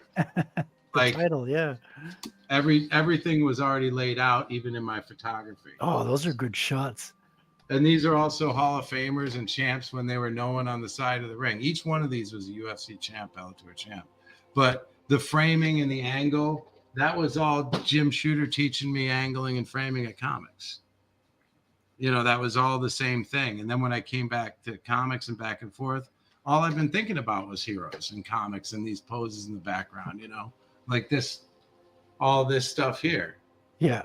Those are just like comics anyway. So it's all the same part, which was capturing superheroes or humans in their best moments and framing them so people could appreciate the strength or the beauty of even the posture, you know, the moment, the power and the energy. You got it. You know, the kinetic energy, the motion of the ocean. Mm-hmm. Yeah. So, you know, and all my photos, even like right here, Frank Miller's Ronin, you know, simple framing. You leave room around. It's how you, a style of art. And no, comics have traveled me to every job I ever had.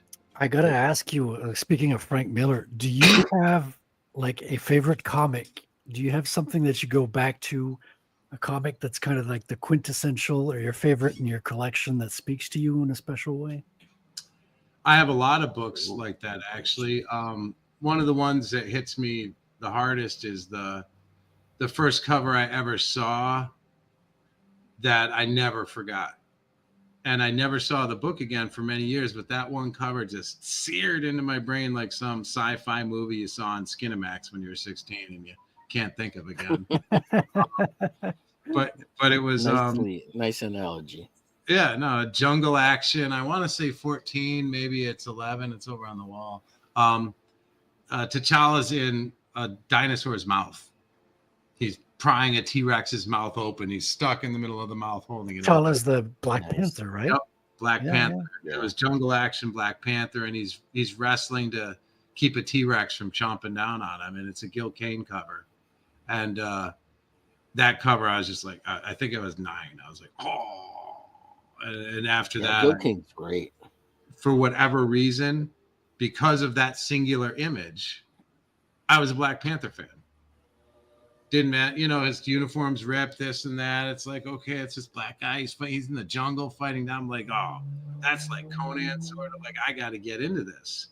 And that got me heavily into other things besides Conan, because it all started with Conan. My uncle read Savage Sword of Conan, the black and white magazine, and I would get his scrap copies. And then I was reading that religiously every month. Yeah, I have the whole collection here of Conan. Well, not the whole thing. I have 13 volumes, but they're French translated, all black and white, which cost me like $100 Canadian, which is like nothing. Wow. Yeah.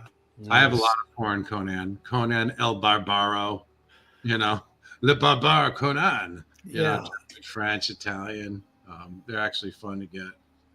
But yeah, no, Conan was the start of it, Black Panther, and then I slipped into Ghost Rider a little bit. Oh, dude. I have a commission of Ghost Rider to do shortly, and I've been looking at some inspiration from, I've got some Mark Teixeira, which I think is like my favorite Ghost Rider artist of all time. Like this dude is so badass, man. Yeah, that's dynamic. That is so, like that right there. You didn't have those already? Yeah, but now I have them closer on my desk. Oh, you pulled them out. You pulled them out from your collection. Exactly. You got to pull it out once in a while, Omer. Yeah, I hear you. Yeah, I pulled these out just the other day. I pulled out a little stack myself. The Cyber Frog. I got that one. Cyber Frog numero uno. Because I was like, hey, let me look at these real quick. So apparently I got 2 of them. Issue numero unos, and then number 2, Dan Fraga cover, which is kind of ironic because no mas amigos. And then issue number 3, again, another Dan Fraga. No mas amigos there again. And then this is Phantom Hawk by Nick Garber. He currently has a campaign, Phantom Hawk Resolute. Go check it out over on Fund My Comic. Issue 1, 2. Are you familiar with Fund My 3. Comic, Zach? Yes, we did a campaign on there. And again, it's I had to get someone. I'm like, could you build a Fund My Comic for one of our books and just, build it? Because we've never experienced it. And they did and sent it off. And it did, okay. But again, it's stuff I need to learn so much about, but I can't find the time to Luke Stone, who's behind Fund My Comic, had an incredible project that unfortunately did not pan out. He wanted to bring back the spinner rack, the presence of spinner racks in, convenience stores, gas stations, getting it back in front of, kids out there, And I've talked to Luke a little bit via messaging or whatever, and I'd like to actually talk to him some more about that idea, because that is absolutely something in nearby plans of mine. I'm waiting for Encore to come out, so I have the 4 titles, because that was part of the pitch. Is we've got 4 titles, and I only have 3 in my hand. So I was like, I need to get this going. And once that happens, I'm starting down that road a little bit, and I don't know if it's going to be a spinner rack or cardboard stand-ups, but we're doing that, and we're talking on a massive level, not 1 or 2 stores, like hundreds. Chain, yeah. That's, whoever, I think the biggest problem right problem now, with spinner racks. Hold on. Go ahead. Because I think that's the biggest problem with that everyone has right now, including the big guys, because Diamond just crashed and they're like stealing from both sides. Like, everyone's having problems with distribution at the moment. Like, we got to get together. Nice. Like the distribution is a problem. That's part of this whole thing, which I'm like, yeah, I get it. Maybe you don't want me. Maybe you don't like me. Maybe I'm not voted for this position. But we need to get together. And the first thing I would be doing after I get myself secure is finding other books that could be considered in the comics code, as in suitable for kids, so I can bring them along to the spinner rack, to the stand-up that I'm working on. And there's no way I'm ever going to get any of this done alone at all. I need other people to eventually get in and understand that I'm not doing this for me. And it also wouldn't be for them if they step in. It's not like, oh, here's your show now. No, this is for all of us. And until something formal steps up, we need some sort of impromptu local town hall meeting together saying we got to work together and we can smash the shit out of those people. No doubt. And it's just a function of, well, how do you organize a peasant army to storm the castles at once without someone being the general, or I'm the leader of the faction, or I'm whatever? I'm like, I'll just chop my face off. It makes y'all feel better. Like, I don't give a shit about that, but you need to pay attention to what we need to do. And getting together enough books as a group, because let's just say I get into a store chain of 500 stores. That's, again, just me and my stuff. And if I get 4 writers to write different, great. I have 4 other writers. That's a little bit more like what we're looking for. But I'd want it to be all sorts of people, because they're all speaking to the same audience. And the audience deserves to hear from all the creators, not limited to who are the 5 friends of this one company, who are the favorites of this guy. It can't do that. And, you know, one of the projects. Yeah, but that's not that's part of the problem. And I wouldn't even say that's the main part of the problem. The main part of the problem is that the distribution arena that used to exist, which I guess still exists, because like Walmart still gets magazines and books and things like that, and I guess maybe there's some supermarkets that still get like the Inquirer or the weird magazines for women and stuff. I forget what they're called, but like Good Housekeeping and stuff like that. The distribution for comics is no longer. I guess you could get into that, but it's about the returns, right? Nobody wants to get the returns back. That's why everybody moved to the CLCs, right? Because the local comic shops couldn't return back the comics that they didn't sell, and that's why they moved away from being in the grocery stores, because the comic companies didn't want to lose money on return comics that didn't sell, and they would rip the covers off and then just throw them away. Or return back the book without the cover. That was the problem, and that's why everybody moved away from that distribution method or those distributors, because they don't want to deal with the return comics, and lose money. And here's my beginning into that conversation. But you know what I'm talking about, right? Yes, absolutely. When did they make that model?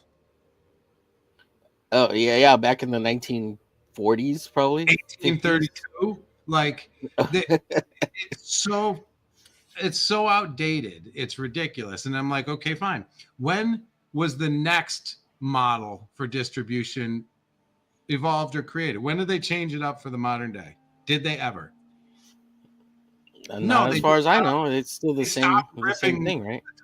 They stopped ripping title things off. Yay. Okay.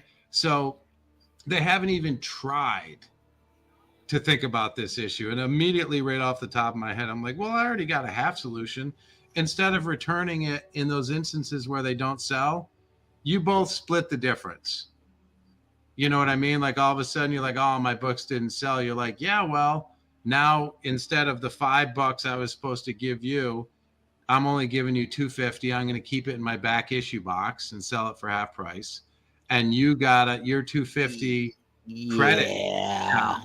I get what you're saying, but usually the books that don't sell at the supermarkets and on the spinner racks, they get damaged to shit, right? They get crinkled, they get bent, because people are looking through them and nobody cares about them, right? So the world's got most of those books.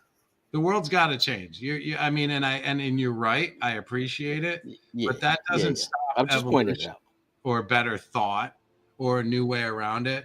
And when the distribution, for instance, isn't such a massive monster, better care can be put into things. If things are going into stores, well, they should probably be bagged and boarded these days. Or some mechanism of they're protected better than the other ones that get thumbed and crinkled.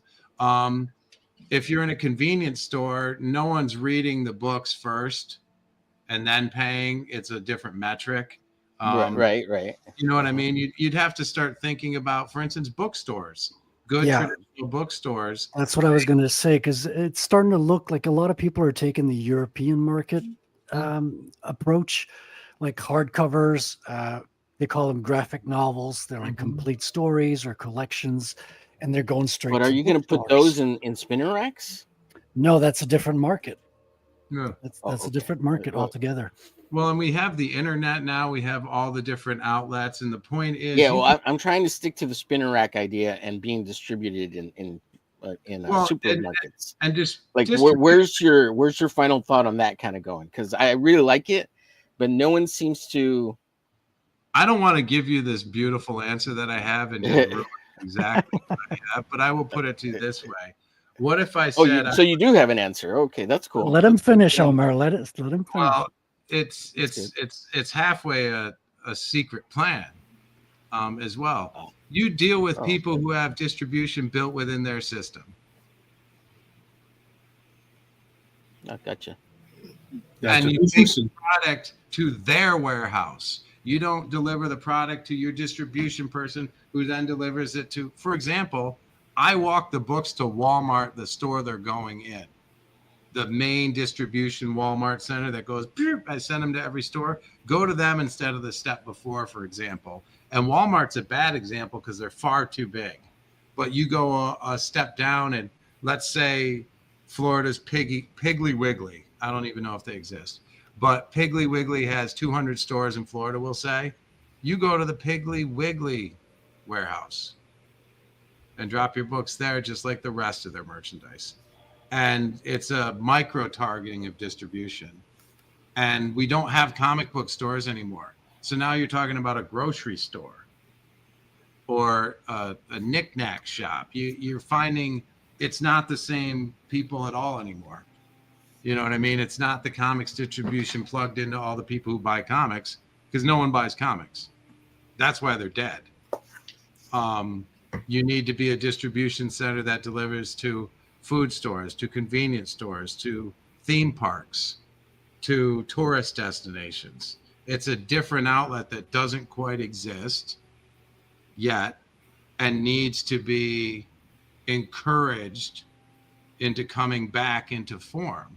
So like I have to talk this store chain into bring comics back for kids. The kids come in for an ice cream, they can also read a comic book. Just like, do you remember when you were a kid, blah, blah, blah, blah, the whole routine.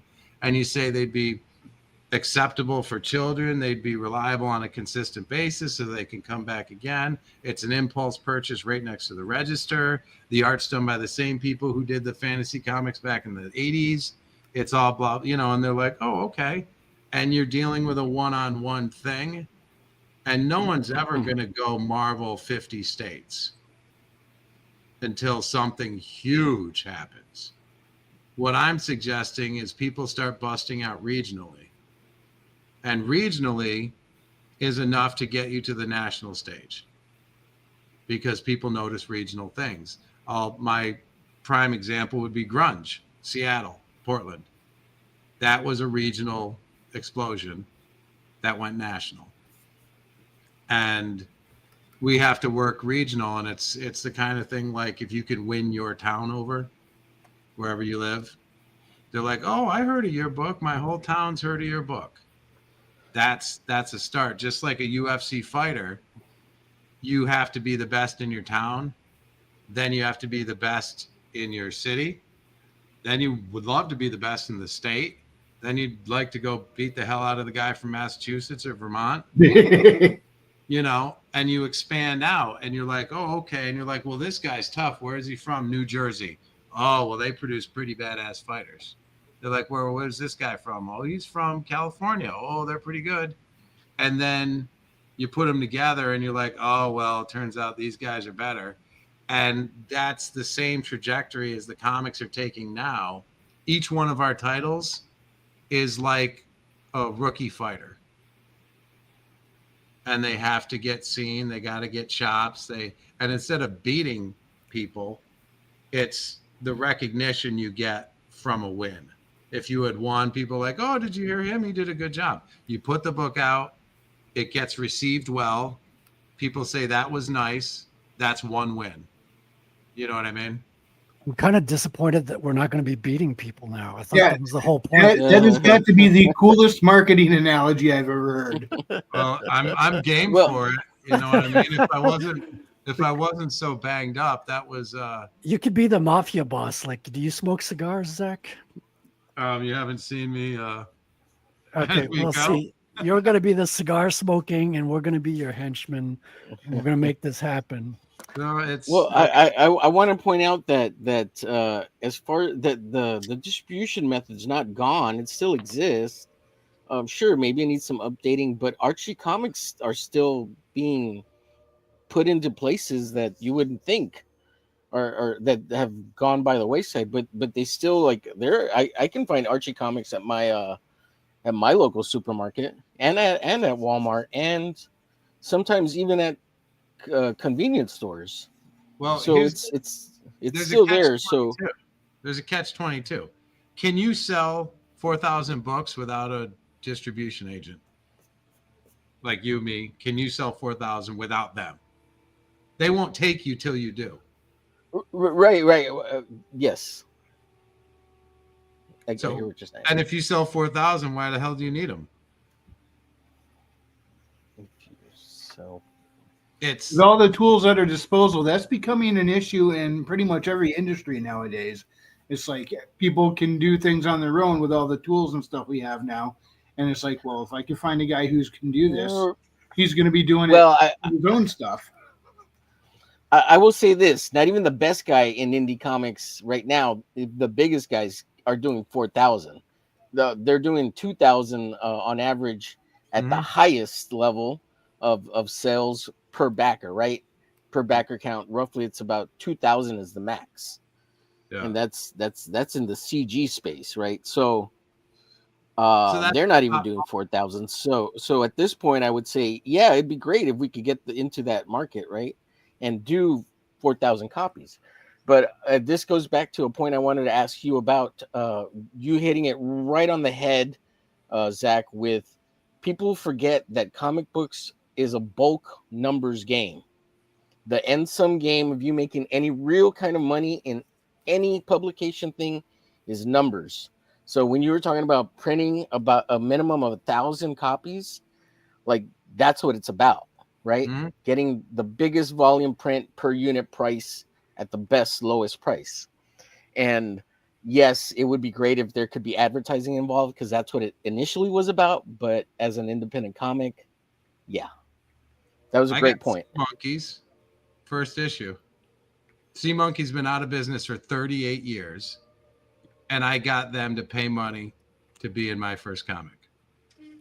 There is one publisher that's got I'm thinking of Peter Samedi with Alterna Comics. Like he's got a lot of ads in his comic books. Yes, it's ads, and that's also part of the local thing. If you go after your town, you can then get, for instance, like I've sponsored little leagues, hockey teams. No one knows, no one cares. But still, I plow them a whole bunch of comics down, and I say, "Hey, great! If you guys need some new shirts or something, let me know." You help out, and all of a sudden, these kids are like, "I love it!" Like I've got a bunch, like, and I say a bunch, 50 to 100 sincere kid fans who think these are the greatest comics that have ever come out, and they're waiting for the next issue desperately, and they come to the convention like, "Oh yeah," and I'm like, "Yes, this is what it's about. If I could get 1,000 of those, we're in business." And it's more about their experience than anything for me. Like I said, it's not even money. I just want someone else to be able to pick this up better. And I hope someone says, "You got all the right ideas. I can do this better." I'm like, go for it. We could all use it. Go ahead. Spend all your money. Knock yourself out. It's not going to bother me. you know, and we were talking about the printing amount, the collectible thing, or 4,000 issues or 2,000 getting to distribution. The collectible market also, going back to 100 years, 200 years, I collect a lot of things. And things that don't have more than 50 copies of it aren't collectibles. There aren't enough people in the world to have seen it or to know it exists to care. Short of Honus Wagner's baseball card, no one cares. So you have to print at least 1,000 or 2,000 in order to make everyone else jealous that it exists. Because you have 50 states. So you need at least 100 in each state. You're talking 5,000 right there, just to have a bare presence or a pure existence. And my best example of overprinting and it backfiring for a short while was in 2009. I printed this magazine about MMA, John Jones. And in it, because I knew he was the greatest fighter that ever walked the earth the first day I saw him, I made his rookie card right there in the center. That's John Jones's rookie card. I spent $4,000 printing these magazines. At the time, they cost $1 a piece, if you can believe that. Full color, beautiful. And I printed them, and I got burned by my partners who didn't want to pay for the printing. So all of a sudden, I'm sitting on 4,000 copies that I spent $4,000 on, and I'm mighty upset. So I just parked them in the corner, and I said, no one's getting any of them. No one gets nothing. So I just parked them in the corner. 13, 15, whatever, 18 years later, he's the greatest fighter that ever walked the earth. Each one of those magazines is worth $50. I've sold 1,000 of them. I've made $50,000, $100,000 off that magazine. Nice. You got to sit on it for a while sometimes. Vampire #1 someday will be worth something. And here's why, because I'm going to do 10 more issues, 20 more issues. They're going to fix #1 through 4 and redo it with some sick new artist. It'll be an animation. It'll be a toy someday. It'll be whatever. But years and years from now, this one is created and it will grow into something more. And whenever you can make something that's worth retelling, that's value. And I want to talk with you to get one of each. If I can get place an order to Canada, get maybe a special one of each kind of thing. And you can put anything down, and as long as I have your address and there's ample shipping, I'll fill the thing to the top. Yeah, I'll message you privately after the show. We're about to close out, but I got one more question for you, Zach. I see a lot of original artwork in the back. When you work with your artists on your comics, how do you handle original art? Are your artists doing work in digital, traditional? Do you take ownership of the art, or does that remain in the artist's possession? How do you work with that? Well, there are a couple different ways, because some people do digital, so there is no copy.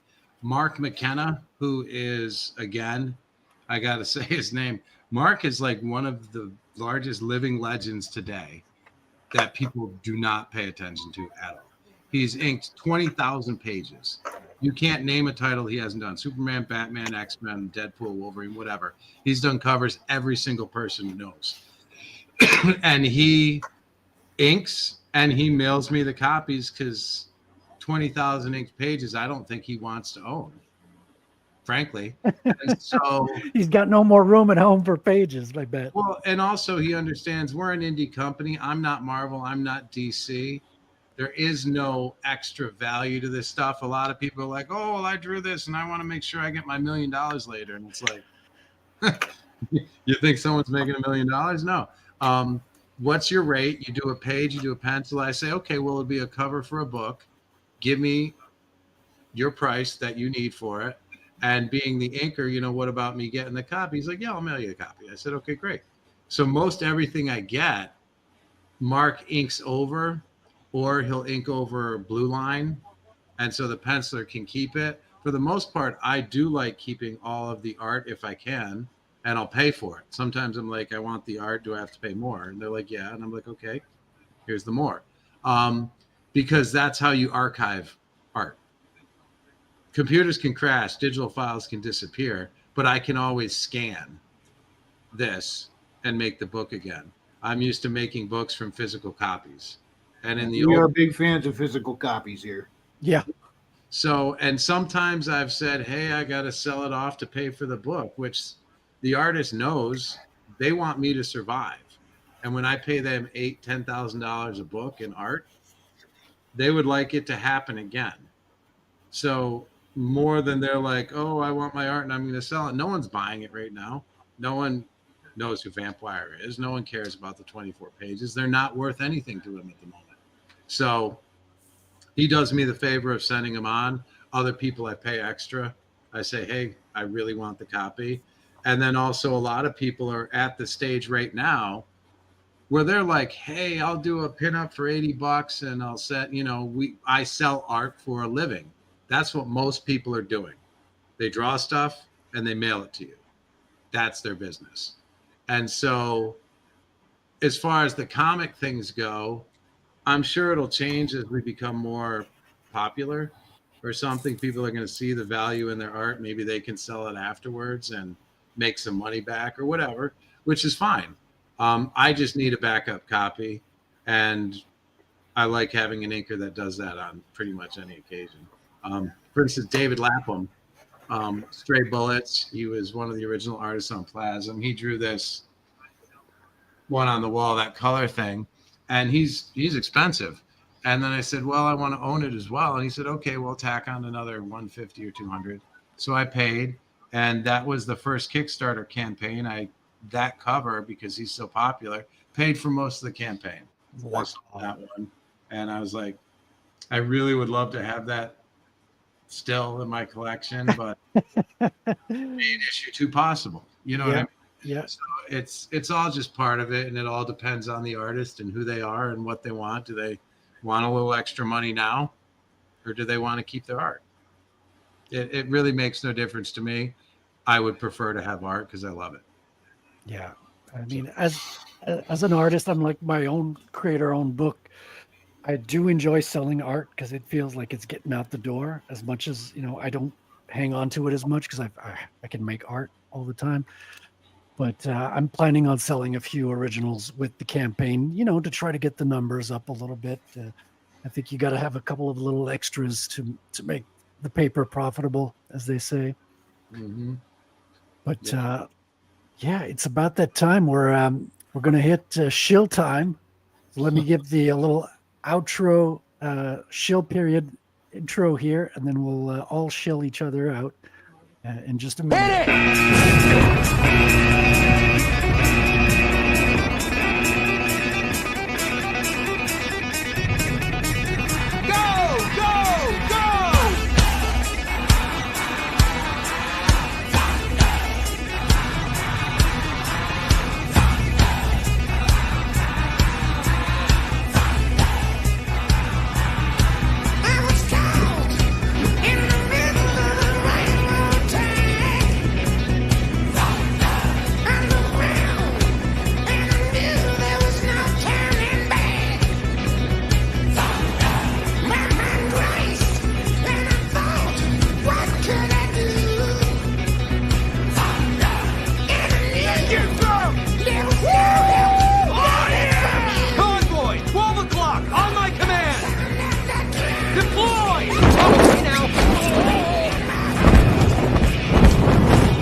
Shit!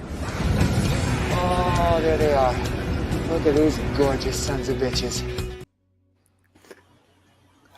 And we're about to exit. It's shill time. Zach, thank you so much for coming on, for giving us, your precious time and talking about all that. We're going to have you back on, and you have so many stories, so many things. Next time you have a campaign, let me know. We'll have you back on. We'll continue the conversation, and we'll sell the next campaign as well. I'm going to be getting into contact with you to try to get everything up to date that Blue Shack has made. I want to follow this story here, this new world you've created. I'm hooked, and I hope other listeners are as well. Can you let us know one final time, where can people find you? Where can people get this campaign, and how can people stay in touch with you? All right. Well, first of all, thank you so much for having me, and I would be happy to come on anytime for any reason, campaign or not, just to talk or the background voices with you. Kickstarter right now is where Vampire is at. We do have a Squarespace page set up if you just want to find some copies. All of those links are in the bio of my X, Twitter, whatever you call it, page. I do have people monitoring Facebook and Instagram, so we can be contacted there, but I'm not the one behind them, actually. I have my sister and another concept artist, believe it or not, running stuff. So we're all over the place, but you can find us on most of the social media and definitely Kickstarter. And the Twitter page is where I am. So if you message Twitter, I will answer. I'm on Twitter because a lot of people can't stand. I'm wildly open-minded and I'm very thick-skinned. So I love it, frankly. It's just society revealing itself. You're thick skin and you got a metal skeleton now. Yeah, no, it takes a lot more. Adamantium. You can't bother me with this kind of crap. So awesome, man. Thank you so much for coming on. It was a blast. Like we've had such an interesting conversation about the history, about the process, about the future as well. Well, and we'll see, because pretty soon we'll be a little bit into the future and it'll be a slightly different future. You know? Exactly. You should wait to see what's happening with the dreaded AI.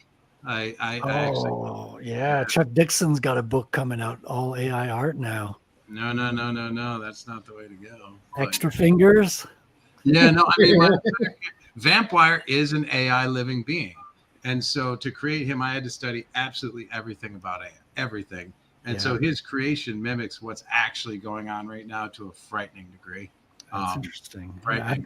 I've got an AI character coming up in issue 2 of my book as well. So interesting. Wait till you see my AI character appear on X. You're going to see an AI vampire running around going, I'm Vampire. How you doing? You want to mess with me and try and break my leg? Like, I'm going to send Frankenstein out into the village, clearly. And Vampire going to argue with Grok? Well, I don't know if he can, but he's going to argue with anyone who wants to argue with him. I'm going to put him out there. No guys, not saying he's a human, not pretending he's real, not having him create anything or do anything. He's just going to be an idiot on wheels. And I'm Vampire and I'm this bot and I'm a wannabe rock star and I'm going to let people screw with him, just to have him out there as like some sort of show pony running around the yard. So that is dope. Yeah, that should be actually hopefully in a month or so. I'm going to have a living vampire. You can set him to auto troll. Yeah, that's the thing. I can have him do a lot of bad stuff, but what I'm going to train him to do is if any bots come near my page, he's going to say, I can smell you. I know you're a bot. And he's going to take them right off the rails with conversation that goes insane. And so I'm going to make my bots argue with other bots to make them inert. And by the end of it, he's going to tell them to worship Vampire. There you go. Bot to bot combat. You heard it here first, folks. Yeah, no, he's going to organize them all into his own army. Yeah. Yes, I am. And take pictures along the way. Pictures and video.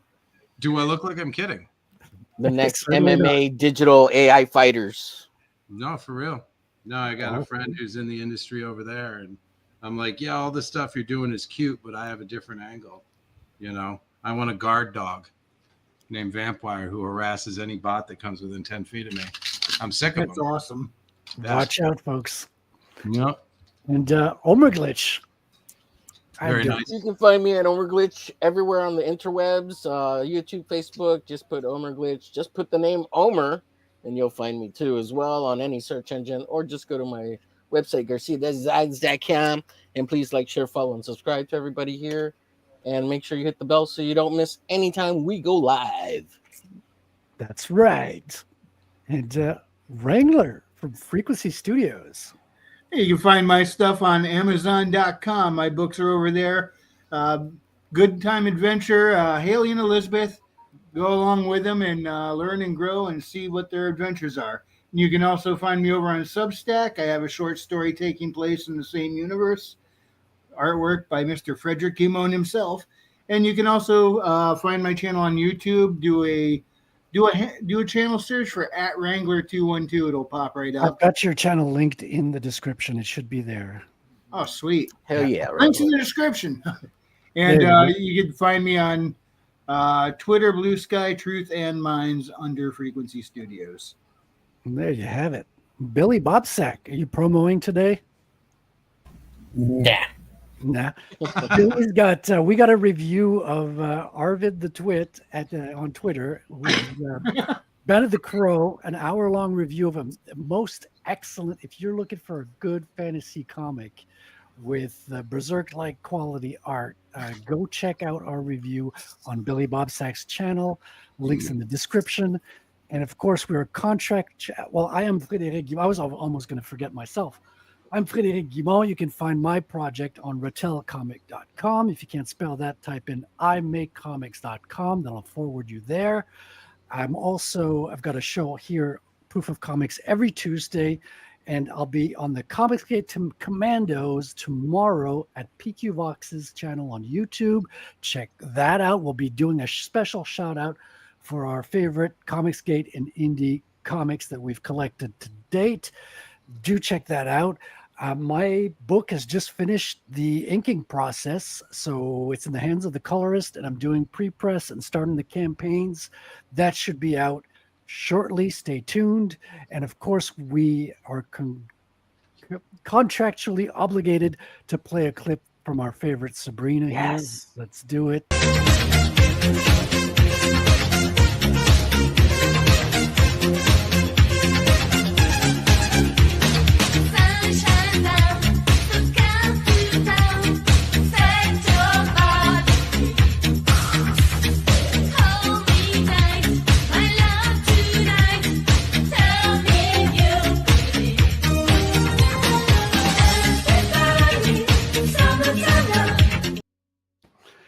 That's it for me tonight. That's it for the show. Thanks for tuning in, guys.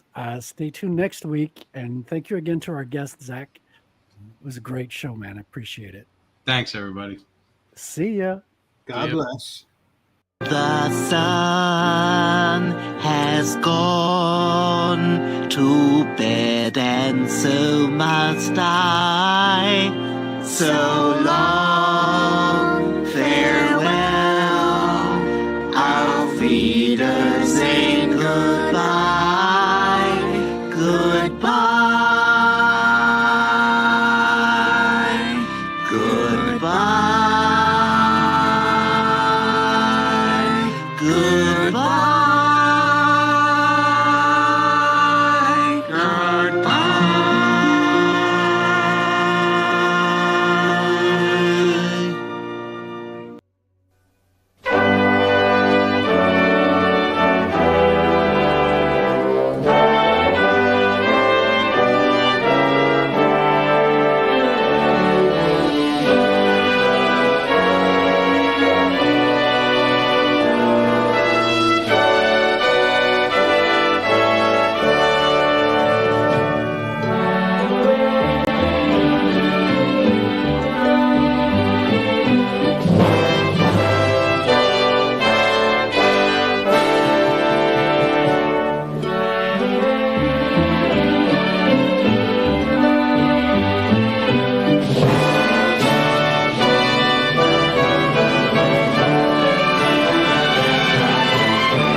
Hello, Bitcoiners. Thank you very much. Hello. It's good to be with you. It's good to be with you.